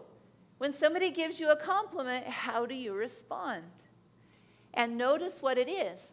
Then I'll teach you the best way to start receiving a compliment. Let me even back up further than that. The best way to start receiving more of what you want in your life is to teach yourself how to receive something small like a compliment. Because people will push them away all day long. And they have their reasons. They have their reasons. Most often, people's reasons are, if I really talk to them about it and I help them uncover it, the root of not receiving a compliment is people feel like if they receive the compliment, they are taking something away from the person who gave it to them. And they do not want to take away from somebody. Most of us don't want to take. But the problem is when somebody gives you or when you give somebody else a compliment, do you give them a compliment hoping that they will be the higher person and push the compliment away? No. We want them to receive the compliment, but we get this mixed up, we get this disconnected program that says that if I receive a compliment from you, I am actually taking something away from you. Almost like I'm going to take a chunk out of you, and I don't want to do that. So I'm going to push the compliment back at you. I remember one day my neighbor across the street shows up at my door, and she has this tray with dinner on it. And I'm like, oh, how come I get dinner? I was like surprised, you know. I hadn't just had a baby. I didn't have anybody sick. I couldn't think of anything. And here she was standing at my door with dinner. And I'm like, how come I get dinner? And she goes, well, I actually made it for that neighbor. But when I showed up at their door, they go, oh, we won't eat that. You should take it back. And I was like, I will receive. I will have dinner. Thank you. And so we will actually reject things because we think we're taking from them. And I imagine that neighbor, it really was something they didn't like, and so they just didn't want to waste it. And so they were like, oh, no, you take it back. But look at how it made them feel. This neighbor was standing in front of me, was feeling rejected. And so she's like, will you receive it? That wasn't what she said, but that was the body language. Will you receive it? I'm like, absolutely. I will receive this dinner. It was one of my favorite dinners I ever had anybody bring me. I was like, I love this dinner. But she had felt rejected, even though the other person had just wanted to not take from them. So we have to pay attention and actually receive a compliment. And the way you receive it in body language is you scoop it up in front of you and you place it in your heart. You just go like that and say, thank you. Everybody try it with me. Ready? Thank you. Okay, do it again. Ready? Thank you. Now, okay, one more time. Thank you. So about half of you, when you did that, it caused the corners of your mouth to go up. It caused you to smile. So try it with a smile. Ready? Thank you. So if you do that with a smile, notice it caused giggles. I call that growth giggles. Everybody thinks that it'll hurt to get out of their comfort zone, but the reality is it actually feels good. We've come up with this program somewhere that says, this is safe, this is not. And so we think it will hurt. But notice, when we did that, giggling is what happened. I didn't hear anybody go, ow, ugh, that hurt. I heard people giggle. And so give up that program that says this will be painful to get out of that comfort zone. Just like the folding the arms differently, yeah, that feels weird at first, but it becomes more natural. See, I learned this one because I realized when my kids came home from school, I noticed that when they came home, this was my body language. I was like, kids, welcome home from school. And I'm like, why am I pushing them away? I was like, that doesn't match. And then I would say to him, tell me about your day while I cook dinner over here. And none of them wanted to talk to me. And I was like, why won't my kids talk to me? And then I'm like, wonder if that has anything to do with it. Maybe I should try changing my body language.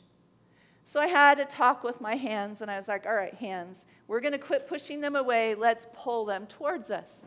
So the next day, they come home from school. They come in the garage, and I'm like, kids, tell me. And I'm like, are you kidding me, hand? Don't you remember? Tell me about your day. And the kids are like, Mom's broken, run away. And so they still didn't come and talk to me. But I'm like, dang it, I want a new result, so I've got to have new behavior. Because if you want a new result, what do you have to have? New behavior. So the third day, they come home, and I'm like, tell me about your day. And it felt this awkward. Tell me about your day. And still no kids came and talked to me. But I'm like, I want a new result. So I'm going to apply my stubborn here, and I'm going to work on this. So the fourth day, they come home from school. Kids, tell me about your day while I'm cooking dinner over here. And I go to cook dinner, and still nobody's talking to me. And I'm like, oh, really? I really want this new result. And I'm like, no, this is going to work. And I'll try it again tomorrow. But as I turned back to the stove, two of my kids had gotten up to the counter and wanted to talk to me. And I was like, yes, it's working. It felt awkward, but as I maintain it, it sent the new message to my kids and gave them a safe space to try and interact with me differently. Just like when I learned to unfold my arms, at first, my neighbors, my friends, my family, they weren't used to the new version of me. We have to hold our new body language long enough for our programs to upgrade, and also long enough for the people around us to let their programs upgrade. Because they have a way of seeing us, they have a way of interacting with us that is familiar and safe to them. So when we change, it can feel awkward, uncomfortable, and unfamiliar to them, just like it feels to us. So be ready to hold that new behavior long enough to let them get used to the new behavior. Because my kids are used to the new version of me. Yeah, I went back to my old version of me that I was 8 years ago. My kids would be so thrown off their game. They're like, they don't know that person anymore. They know my new way of programming. So we have to be willing to try the new way of programming. Cool? Oh, thank you for responding like that. I forgot, you guys had that, I have presents for those of you who do these kinds of, that came up and helped me and asked these great questions. These are audio recordings, and these audio recordings are mentoring principles. They're old-fashioned. You actually have to take the shrink wrap off and put them in your CD player. Do you remember CD players? Do you remember those things? Cars don't even come with them anymore. It's like, really? How do you play in here? And computers, my new computer doesn't have a... No, my newest car does not have a CD player, and my new computer does not have a CD player. But if you can find one of those, you can download this and then to your computer and then upload it to your phone. Or you can just listen to it on a CD player. They have them at like Goodwill and DI if you don't remember. Citation. But this one, I have one here called The Field. This is a mentoring principle about what happens to us is we store up inside of us things that we weren't allowed to say, didn't know how to say, weren't appropriate to say, and we store them all up inside of us, and they don't ever find a valid escape, and they cause us to get stuck, our energy. And so going to the field is the idea is going to a big field where nobody can hear you and say all those things that have been stored up so that you don't become a pressure cooker that explodes on somebody. None of you would ever do that, right? Okay, good. So I'm going to give that one to you. You're welcome. This one right here called Don't Dump Your Cup. This is about how to receive better in our lives. Like I was just talking about, I talk about receiving compliments. I also talk about work-life balance, about or fun and play. Because one of the things that happens as we're growing up is we get this program that says, no playing until your work is done. When is your work done as an adult? Never. My oldest 3 are in college right now, and this is the thing that they're just starting to recognize. They're like, when's the playtime? And I'm like, you have to schedule it. You have to schedule it. It isn't about when the work is done, then you play. You put the play on your calendar so that your brain knows when the work will be done. It doesn't work the other way. I also talk about why we use procrastination, because procrastination is an energy drain. It will suck our energy from us. So anyway, that is what Don't Dump Your Cup is. Can I give that one to you for asking your question? And then this one, the bucket list. This is where I talk about this idea of the comfort and the safety zone. But I do it from the idea of buckets. Because when I was first trying to figure these things out, I realized this was going on inside of me. I realized I had a comfort zone and a comfort zone. I only had one. It was either safe or it wasn't. And I didn't have a third bucket where I could put things that would grow me. Anything that scared me, I thought would kill me. And so I avoided everything that was uncomfortable. So this one, the bucket list, walks through what I did to be able to understand my growth zone better. So that one's for you, Ryan. All right, round of applause for all those people. All right, so now here, okay, I have to cover one more thing, and then I'll open it up for some more questions. In your email, if you saw the email inviting you to this class, it talked about how we are losing track of our social interaction body language. We won't even make eye contact with people. I didn't bring my phone up here. But what we'll tend to do is if we see another person, we don't want to interact with them, so we suddenly interact with our phone. We even have apps that we can push that will call us so that we can pretend to be on the phone. Have you ever, you don't have to raise your hand if you haven't, but I've so used those before. It's like, okay, push this app. Oh, look, my phone's calling me. I don't have to talk to anybody.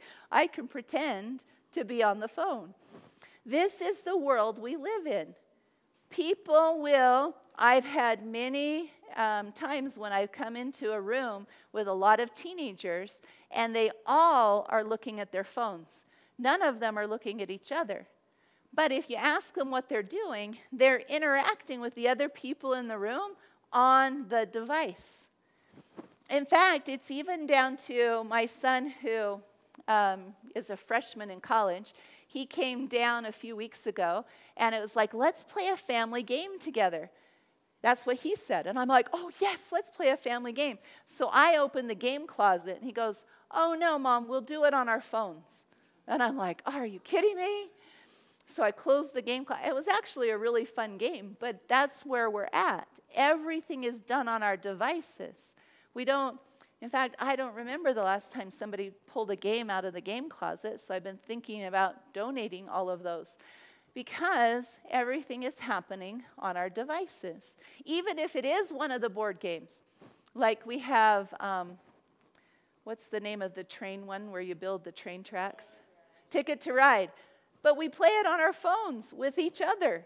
We don't even get the game out. You now have an app for Ticket to Ride, and as long as you all have the app, you can play with each other. You just enter a code, and now the devices know who is in on the game. So this is the way our world is going. And I love that game, Ticket to Ride. But I'll tell you what, it's a lot faster on the app. You don't have to wait so long for people to take their turns. The problem is, it's causing us to not know how to interact. And so I have to teach you this piece because you may already know it, but there may be somebody in your life who doesn't, or you may notice that you're forgetting how it works. Because what happened was a year ago, because it was last July. So a year ago, my son got bit by a rattlesnake. And so we suddenly were at the hospital. And at the hospital, my son's hand, he got bit on the thumb, and his whole hand and his arm looked like a surgical glove had been blown up really big. It was getting really big and colorful and exciting. Well, it was his right hand. And when somebody gets bit by a rattlesnake, they have to watch their response to the venom. And I do know that some people live through rattlesnake bites and some people don't. So here we are at the emergency room, and they're watching whether or not to give him antivenom. Because antivenom also has its own series of risks involved, because some people respond in an anaphylactic manner, and the antivenom can kill them. So we were at this very tricky balance point. And so we're at the hospital, and they have to check him every 20 minutes. And so that means he doesn't get much sleep. And he doesn't have any way that he can go out and dump emotions or cope with what's going on. And so I walk in the room this one time, and he just yells at me. And he goes, "I hate you, Mom. I don't want you in here. Leave the room." And I was like, whoa, okay. So his dad was in there with him. My husband was there, and his brother was there, and the doctor was there. And they all just look with these big eyes like, we don't know what to do. And I'm like, okay. And so in that moment, I needed a hamster ball because let me finish the story. So I walk out of the room and I close the door, and I'm sitting there in the hallway. And there's a computer screen on this desk next to where I'm sitting. And the screensaver is a whole bunch of things that they're teaching their employees. So there's two things going on here. I'm sitting there trying to decide, does my son really hate me? Really? I brought him to the hospital, and I'm about to spend $16,000 on an antivenom shot. That's how much antivenom costs, in case anybody cares to know. And he's been in the hospital for 3 days now.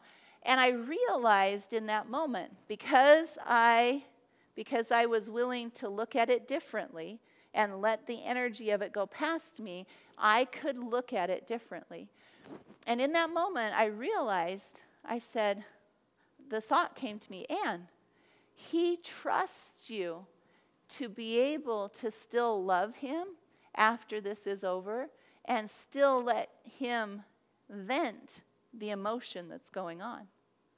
And I was like, oh, I hadn't ever thought of it that way, because I wanted to be offended. My husband didn't defend me. My son was really mean to me. I'm embarrassed in front of the doctor. But in that moment, I was like, oh, I can look at this completely differently. I can look at this in a much less reactive way because I'm letting the energy go past me. And after, when we got home from the hospital, he apologized, and he goes, "Mom, I love you so much, but it was just really hard." And I'm like, I know. Because he didn't have anywhere to vent those emotions. But here was the other thing that happened in that moment. I I noticed, I felt the energy go past me, and I didn't feel reactive. And I look up at the computer screen, and it's flashing through these different things that it's trying to tell the hospital staff. And it comes to this one that says, when you're walking down the hall, when you see somebody walking the other way, when you're 10 feet away from them, smile and make eye contact. Keep walking, and when you're 5 feet away, say hello. And then you can pass them in the hall. And I thought, oh my goodness. And I would never have noticed this had I not been sent out to time out in the hall and gotten to let my emotions go. I look up at this and I'm like, this is what we have to do, is teach people how to respond.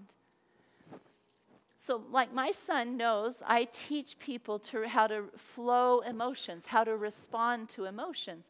Because when you get clear full of emotions, you become a pressure cooker that could spill all over somebody, just like he did. And he knows that I teach people to do that differently. But he didn't have any way. He couldn't write. It was his right hand. He couldn't write. He couldn't vent. He couldn't yell. He couldn't exercise. He couldn't sleep. He couldn't do anything. He was at the mercy of the hospital in that moment. And so he needed to do something different. Just like we have to do something different. What was going on was in the halls, nobody would say hi to each other. They would all look at their phones.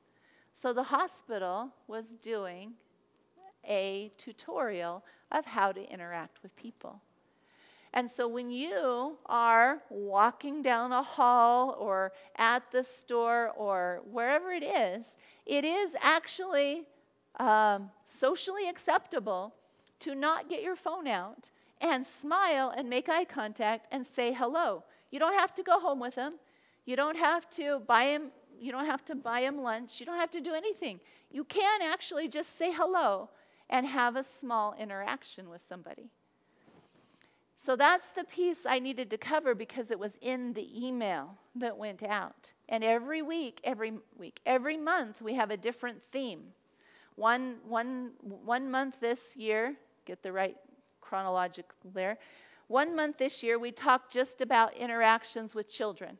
We talked just about interactions in the workplace. This one is, how do you get yourself out of your electronics? 2 big secrets. Be willing to know what to do socially with your body language. Smile, make eye contact, say hello, keep going. The other is what you brought up, Ryan, is to let the energy go past so that we can respond instead of being reactive. If you guys don't change anything else when you leave here today, if you put those 2 pieces into practice, they'll change the results you're having with people around you. Body language is like a biggest shortcut secret on the planet. And yet, it is so powerful when we learn about it. This is how smart you guys are for coming here today. And you guys that have joined us online, you have a new shortcut in your life. And that is worth celebrating. That is pretty awesome. So I just want to let you know how impressed I am that you guys would all show up here today to be able to learn that. So give yourselves a big round of applause. Okay, so now we have some time for questions. Then I'm going to teach you one more thing, and then we've already been here for almost 2 hours. Isn't that amazing? So anybody have questions or comments about what you've learned so far this morning? Okay, can you bring that microphone right up here? And please just say your first name so that people online know who's talking. My name is Matt. I'm actually out of work right now, and I have a second interview with a company today. Congratulations. And so I'm just, I guess, wanting to know, came here today to try to get some tips and pointers on how to best be in a job interview and use my body language to, I guess, get the job or at least make a good impression. What kind of job? It's a control or director of finance job for a local real estate investing school. So do you have a degree in finance? Or? I do. Cool. Yeah. That's awesome. So I will help you with that question, but I want to hear, what have you learned so far today that will help you with that? Well, just those different, the 4 different movements or whatever. So Oh, yeah. when I'm talking to them, I would be, doing this right, as opposed to pushing them away, and also lifting instead of bringing down. I think that's something that I've learned and would like to use. Awesome. Okay, so here's the thing. I get that question a lot. I'm going into a job interview in a couple of hours. Well, here's the one problem, is if I teach you too much, now you'll be all in your head worried about your body language, Yeah. and then you can't, and that's anti-productive. Okay. So when I talk to people, in fact, I was driving down the highway, because I live just off of Highway 89 up north. I was driving down the highway, and this guy was walking down the side of the highway. And I like to help people. I grew up in Idaho, so I still help people on the side of the road. I know there's other people that frown on that, but I like to help people on the side of the road. So I pull over, and I'm like, do you want a ride? And he goes, yeah, I'd love one. And he said, my truck just got impounded, and I'm trying to get to a job interview so that I'm trying to earn the money so I can get my truck out of the impound. And I'm like, that's awesome. And I said, do you want any pointers? Because here he is going to a job interview, and I happen to have him in my car, and I happen to be a body language expert. And so I only had 5 minutes, maybe 7 minutes to drive him where he needed to go to this job interview. And so I'm going to give you the same advice I gave him. One is to keep your hands calm. What we tend to do is our fingers will wiggle a lot, or we'll pick at our fingers, or our hands become the nervous thing, is what happens. Secondarily, our feet, but our hands do. And so if we just think about keeping them calm, it is much more powerful than knowing exactly what to do with them. So just keeping them calm. So if you're seated across from them, and usually what we end up being is we're seated far enough from a desk that we can't put our hands up on the desk, but they can see our hands. So just keeping them calm in our laps and not letting them fidget a lot is very powerful. Especially right before you answer a question. Because what we'll tend to do is somebody will ask us a question, and your fingers each have a piece of body language. They represent different areas of our life. And so when somebody asks us a question, this is kind of a secret that I use. When I have people on stage and I ask them a question, I watch their fingers really close. Because based on which finger moves or flicks or picks before they answer the question, it shows me what area of their life that answer is coming from. And so just before you go to answer a question, don't wiggle any fingers. Just stay calm. So just pay attention to that. When they ask you a question, stay calm before you answer the question. Don't wiggle. The other thing we like to do is we'll look all over, or we'll just fidget before we answer questions. So if you are somebody who doesn't fidget before you answer a question, you'll come across much more confident. Also, when you shake hands with them, make eye contact with them.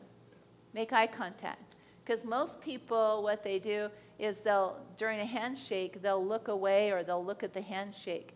Make eye contact with it doesn't mean you can't glance so that you don't miss the handshake, because that would be awkward too. It's like you can look so you can grab it, but then look them in the eye as you shake their hand. So look them in the eye and stay calm as you answer questions. Stop the fidgeting. Those will be the 2 biggest things that will help you. Cool? Thanks so much. Yeah, because if I tell you every little thing, you should do this, you should point your feet this way, you should cross them this, you'll just be too much in your head. So just be confident, you. Okay? And you'll do great. You'll do great. Don't want to do great, you guys? All right, so give him a big round of applause. And your name was Matt? Is that right? All right, Matt. So let's give you this one. You can have this one and take it home. You don't have to listen to it before, but that's because you asked your question, okay? You are welcome. All right, anybody else have a question? Okay, right here. My name's Danny. Hi, Danny. Hi. I just had a question with regards to eye contact. Okay. When I'm talking to, because I'm trying to get out of my comfort zone and like talk to people in the grocery store and be that weirdo that says hi, I just have a tough time like looking somebody in the eye while I'm talking. So is there anything you could recommend to do something about that? Sure. There's always things I can recommend. So tell me, why do you have trouble with the eye contact? What is it about it? I don't know. That's the thing. Like, I'll talk to them and I'll be comfortable with listening, but when it comes to talking and like sharing about me or my story, I have a tough time just making that eye contact with them. I'll like talk to them, but like look around the store and like do something like that. I don't know why I do it. So have you ever tried looking, instead of at their eye, looking like at their eyebrow or looking at their ear? Because sometimes it's the eye itself that's too powerful. Because this is just, I don't know you, just watching you. My impression is that you care about people and you see people deeper than they see themselves sometimes. Is that true? Yeah. And so being that kind of a connected person, the eye contact can be too much because it's the window to the soul, so to speak.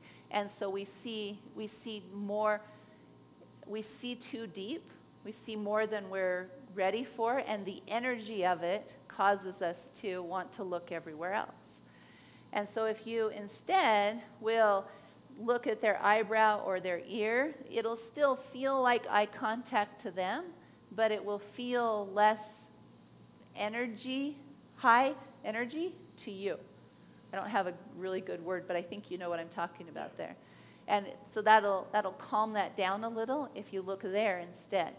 The other thing is this. A lot of people think, and this is another thing we have to learn because of our electronics, people think that eye contact has to be steady. There's actually a cycle to eye contact. We're not meant to just make bullseye eye contact and never move because it's kind of creepy. You know, what we're meant to do instead is you, especially someone that's connected like you, can feel when they've reached too much eye contact. When their cycle, it's kind of like you get to the cycle, then you have to look away so that the energy can drop back down and then build back up. Then look away, and it goes in a cycle, kind of like train wheels. Yeah. They have to go like this to move forward. You have to do the same thing with eye contact. So you pay attention, and when they've had too much eye contact, you glance away and then look right back, and it resets the energy. Don't look away and look away and look away and look away and look away. Just glance away, then look back, and it will reset that energy cycle so that it can get moving instead of get stuck. Because just like that train wheel, if it gets stuck at the top, it can't move. It gets stuck at the bottom, it can't move. So it has to be able to go around and around. So you reset it by glancing away and then glancing back. And so if you pay attention to those two things, I think it would help you a lot with the eye contact.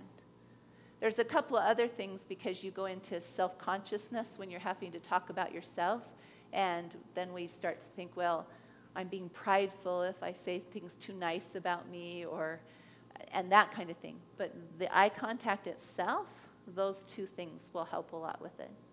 Does that make sense? Yeah. Okay. Will that help? I believe so. Are you going to try it? I am. All right. Yeah. Awesome. All right. So I'm going to give you get the bucket list CD. There you are, Danny. Thank you. You're welcome. Okay. Anybody else have a question? That all the questions? All right. You have one? Grab the microphone right there. I'm still Suzanne. Good job. So it kind of reminded me of this when Ryan was asking her thing. I don't know if it kind of goes along with it, but sometimes we have to be around people who we don't like or don't Anybody here get have to along be with? around people you don't like? Anybody here related to people they don't like? Don't answer that. Okay. And so back to my question, like I feel like because I don't like them, I'm thinking these thoughts in my head, my body language is going to send out bad things. But you were saying like just concentrate on doing something else. And where was my question going? What? Oh, so how do you like be around those people still and like you just act, I guess, cordial and make your body language make them think that you like them? Trick? I don't know. Well, it comes back to this part right here, that our subconscious prepares the words first, and then the words come out in the body language. You can change how you talk about them in your head. If you can come up, you don't have to say it to them, but if you can come up with something nice to say about them in your head, it will soften the messages coming out to them. So if you couple that with what we talked about with Ryan earlier, making an image that their energy can't get into you, that you can imagine it slipping down the hamster ball or going around you. If it can't come directly into you, you won't feel as defensive around them as you would otherwise. And then if you can change the story or the words going through your head about them, that will soften the messages coming out in the body language. Does that make sense? Mm-hmm. So when you were talking about like going into the school, and so I guess maybe some of our body language, if we're around people we don't like, would be the same thing too. So just, you're saying try to make your hands go down or try to Suzanne, open up your shoulders and face them, or what? Well, you're using the words people you don't like. My example was I was afraid they didn't like me. Oh. So I had to adjust my story in my head about whether or not they liked me. So you also get to adjust the story in why you don't like them. So if you come up with what the idea is, if you pay attention, oh, here's why I don't like them, and focus on something different, like it doesn't matter what it is. Maybe you don't like them because they have a funny nose. And it's like, I don't like them because they have a funny nose. Well, I would never say that to them, but I don't want that to come out in my body language. Well, what do I like? I like their earlobes. They have cute earlobes. It doesn't matter. It matters what it does in your head, because this is ours. What's in here, nobody else gets to be inside of your head. Thank heavens, right? Nobody else gets to be in there. So you get to make the choices of what you let be in there. And then, use the things where we soften the body language. If we notice that so you pay attention to you. If you notice that you fold your arms when you're around people that you don't like, then soften that. Soften that body language. Does that make sense? Mm-hmm. Another one that we'll do is we'll go into weight on one leg or defensive legs. Those are other ones you might notice. Or you might start picking a finger. Or anytime we close our hands in front of us, it's called a gate. So we're closing the gate because maybe we don't feel like they deserve to be around us, or whatever the reason. It doesn't matter other than we recognize it and can adjust it. Because usually when somebody says, like you're saying, I'm around people I don't like, it's less that we really don't like people, and it's more that we're afraid of the people, if we really get down to it.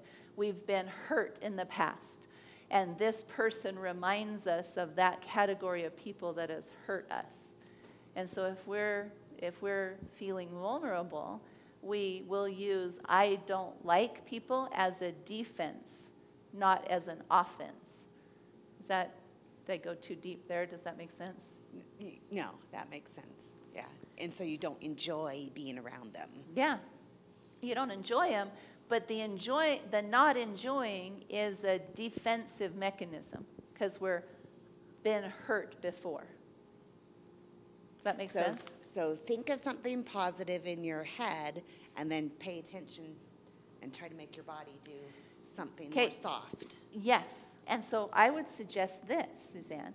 I would suggest that if you can't think of something nice about them, you think of something nice about you.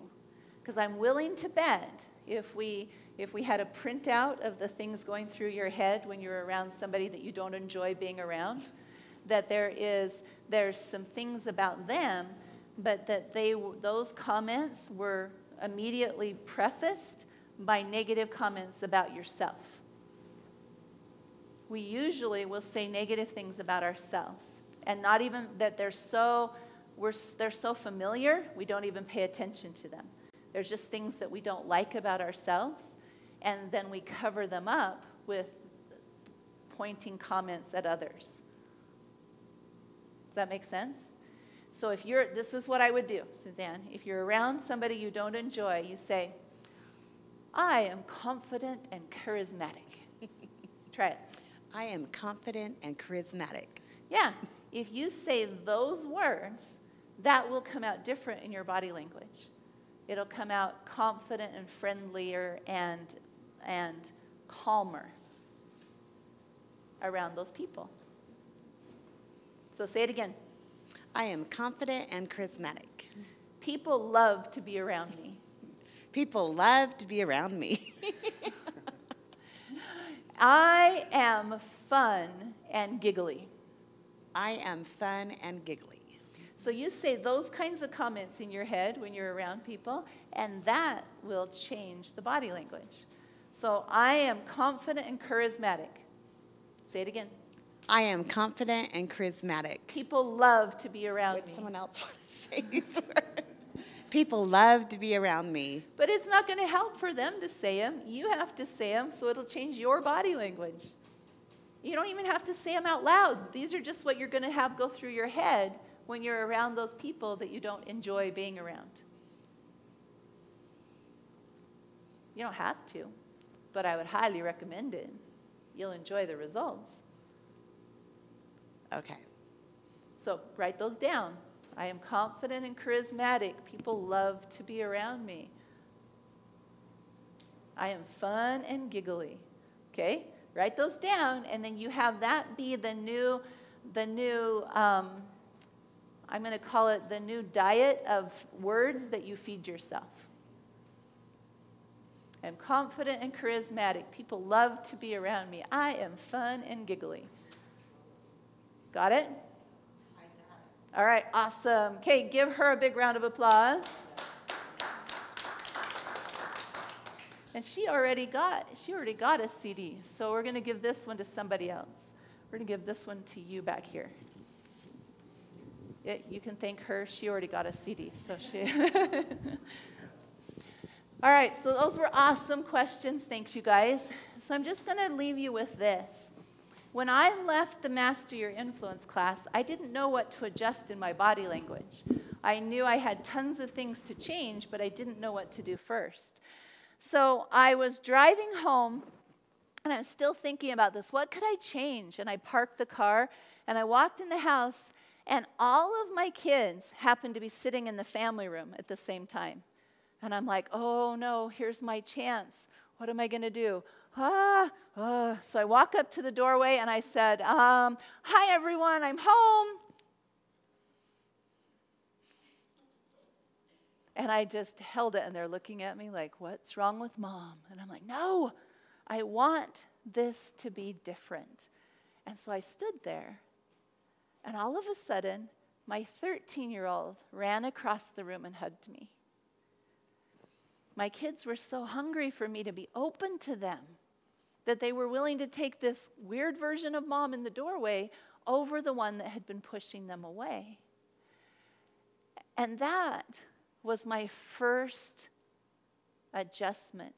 That was my first new result, was to have my son come up and hug me. So I highly recommend you learn more about body language, because when it comes to body language, every little adjustment helps to get a new result. Without that new behavior, we don't get a new result. And the beauty of it is the behavior will adjust the programs. And then the programs will adjust the behavior. It goes in a cycle. We can do both. So those mentoring principles, CDs that you got, those will also help to upgrade the programming. The body language will help to upgrade the programming. And then we get to achieve our new results. Because I've spent way too many years in my life where I set goals in January, and in December I didn't reach them because I valued my comfort zone more than the goal. When we value our comfort zone more than the goal, we are destined to play out old behavior and get old results. So value your growth, value the awkward feeling of new body language long enough to be able to achieve those new goals. It is worth it, and it is powerful. So if you notice on the back of your handout, on the back of the body language show handout, you'll see that there is a little flyer about the Master Your Influence class. The Master Your Influence class is that class that I went to begin changing my results. It's the one that my husband signed me up for. And the next one of these will be taught August 2nd through the 4th. And after that, it'll be November 1st through the 3rd. Those two classes are taught at the Salt Palace. They're a 3-day class. Did you learn something in 2.5 hours? Can you imagine 24 hours worth of training up there at the Salt Palace? When you come to that class, you come a little early the first day so that you can get your name tag. That way, if you volunteer to come up front and you can't remember your name, you'll have a cheat sheet. But you come a little early to that first day of that first class. It's 9 a.m. to 6 p.m., Thursday, Friday, Saturday. Show me again who's been to that class. Oh, a few of you. Excellent. So is that a good class, you guys, that have been? It is powerful. We will talk about body language. We will also talk about vision boards. We will talk about reprogramming your brain. We'll go into depth and more coverage on many of the things that I've covered while you were here today. When you leave that class, you will leave with a treasure trove of things you can put into practice to get new results. Because until you change that behavior, you don't get a different result. So to go to that class, there's other classes. In fact, I just got an email yesterday. A person teaches a class down in San Diego, and theirs is a 2-day class. And to go to that 2-day class is this much. $19.70 to go to that 2-day class. I know what he teaches in that class. And what we have at the Master Your Influence is more information than you're going to get there. But is that one valuable? Absolutely. I've been to it. It's a valuable class. But how much is ours? What's the tuition? $227. Is that because we teach less? No. Is it because we value it less? No. It's because our mission is to empower as many people as possible with the skills to free their mind and clear their heart so they can create what they can envision. So we want everybody to be able to do that. So that's why we do it right here in the Salt Lake Valley. That's why we do it for the lower tuition. In fact, when my husband signed me up for the class, that is not what it was. We paid more than that for me to go to that class. And it was worth everything because it gave me the shortcuts to change my results, to change my behavior. So I highly recommend you come to the class. Did you guys fill out drawing slips? Yes, you did. There's my bowl. You can bring my bowl up here for me. I'll move my brain so you have a place to put it right here. Thank you so much. So this right here, you guys put your names in here. I have right here a set of 3 CDs, all 3 of those that I gave out. The Field, the Don't Dump Your Cup, and the Bucket List. All 3 of these I'm going to give to one person. And what I'd like you to do is if you have any of these, then give them to somebody else that didn't get one, okay? Because some of you already received one in here. And these are going to Suzanne Brinchley. So you get to give, the ones that you already got, you can give them to somebody else if you would like to.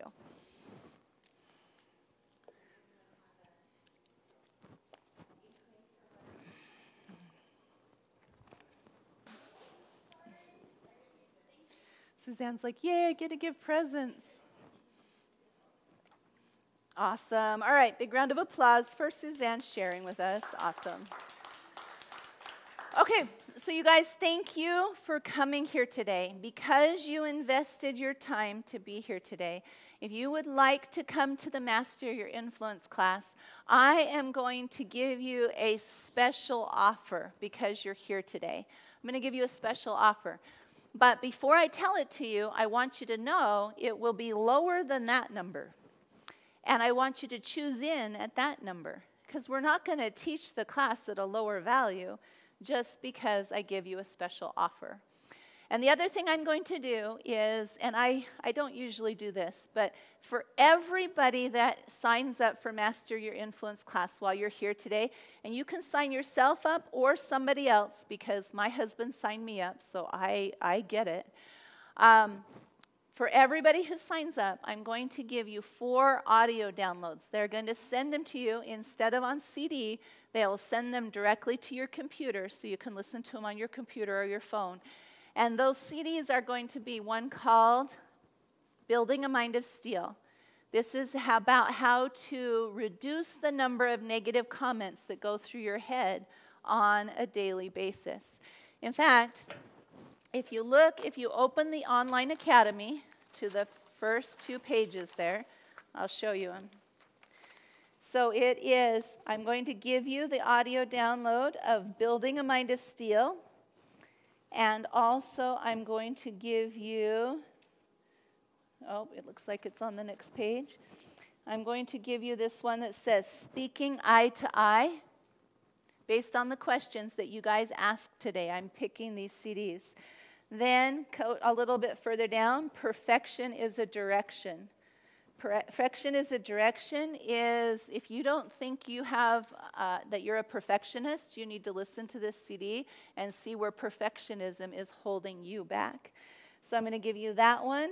And then the other one I'm going to give you based on your questions today, where is it? Is this one right here, Money Friends. How to improve your relationship with money. So Building a Mind of Steel, Money Friends, Speaking Eye to Eye, and Perfection is a Direction. Where is my person taking notes that I'm giving them those things? Can you get one of them for me? Can you guys take note? Did you guys get those 4 for me? Okay. Carla, would you please go grab whoever's out there at the desk? They're supposed to take notes on if I do giveaways like this. They weren't expecting it, so they're not in here. Is that okay if I give you guys bonuses? Do you like bonuses? Are they coming in? Open the door for me, please. Thank you. Awesome. Okay, so you're going to get those 4 bonus audio downloads. So you're going to get Building a Mind of Steel, the Money Friends, Perfection is a Direction, and Speaking Eye to Eye. Everybody who registers for Master Your Influence will get those today because I want you to listen to them before you come to the class. To register for the class, you'll go out to the front desk. They have registration forms, and you can sign up, but you will sign up instead of for this, you will sign up for, where's my marker? We'll use this one. Here's your registration. So what is it? $79. So you can cross that $227 off. You'll get it for $79. Those of you guys that are online, if you would like to register for this class, they're going to put up on the screen how you guys can do that. But those of you who are there in the room, you guys can get those 4 bonus audio downloads sent to your email when you register for Master Your Influence while you're here. And you can do it for August or November. Are there any questions about this? Did I explain it well? All right. So tell your friends about this class, because I will do this again next month. I will have a different subject. I highly recommend you come back. It'll be body language, but a different focus of body language. All right. I will stay up here to answer a few questions afterwards, but please make it a great Tuesday and give yourselves a big round of applause for being here today.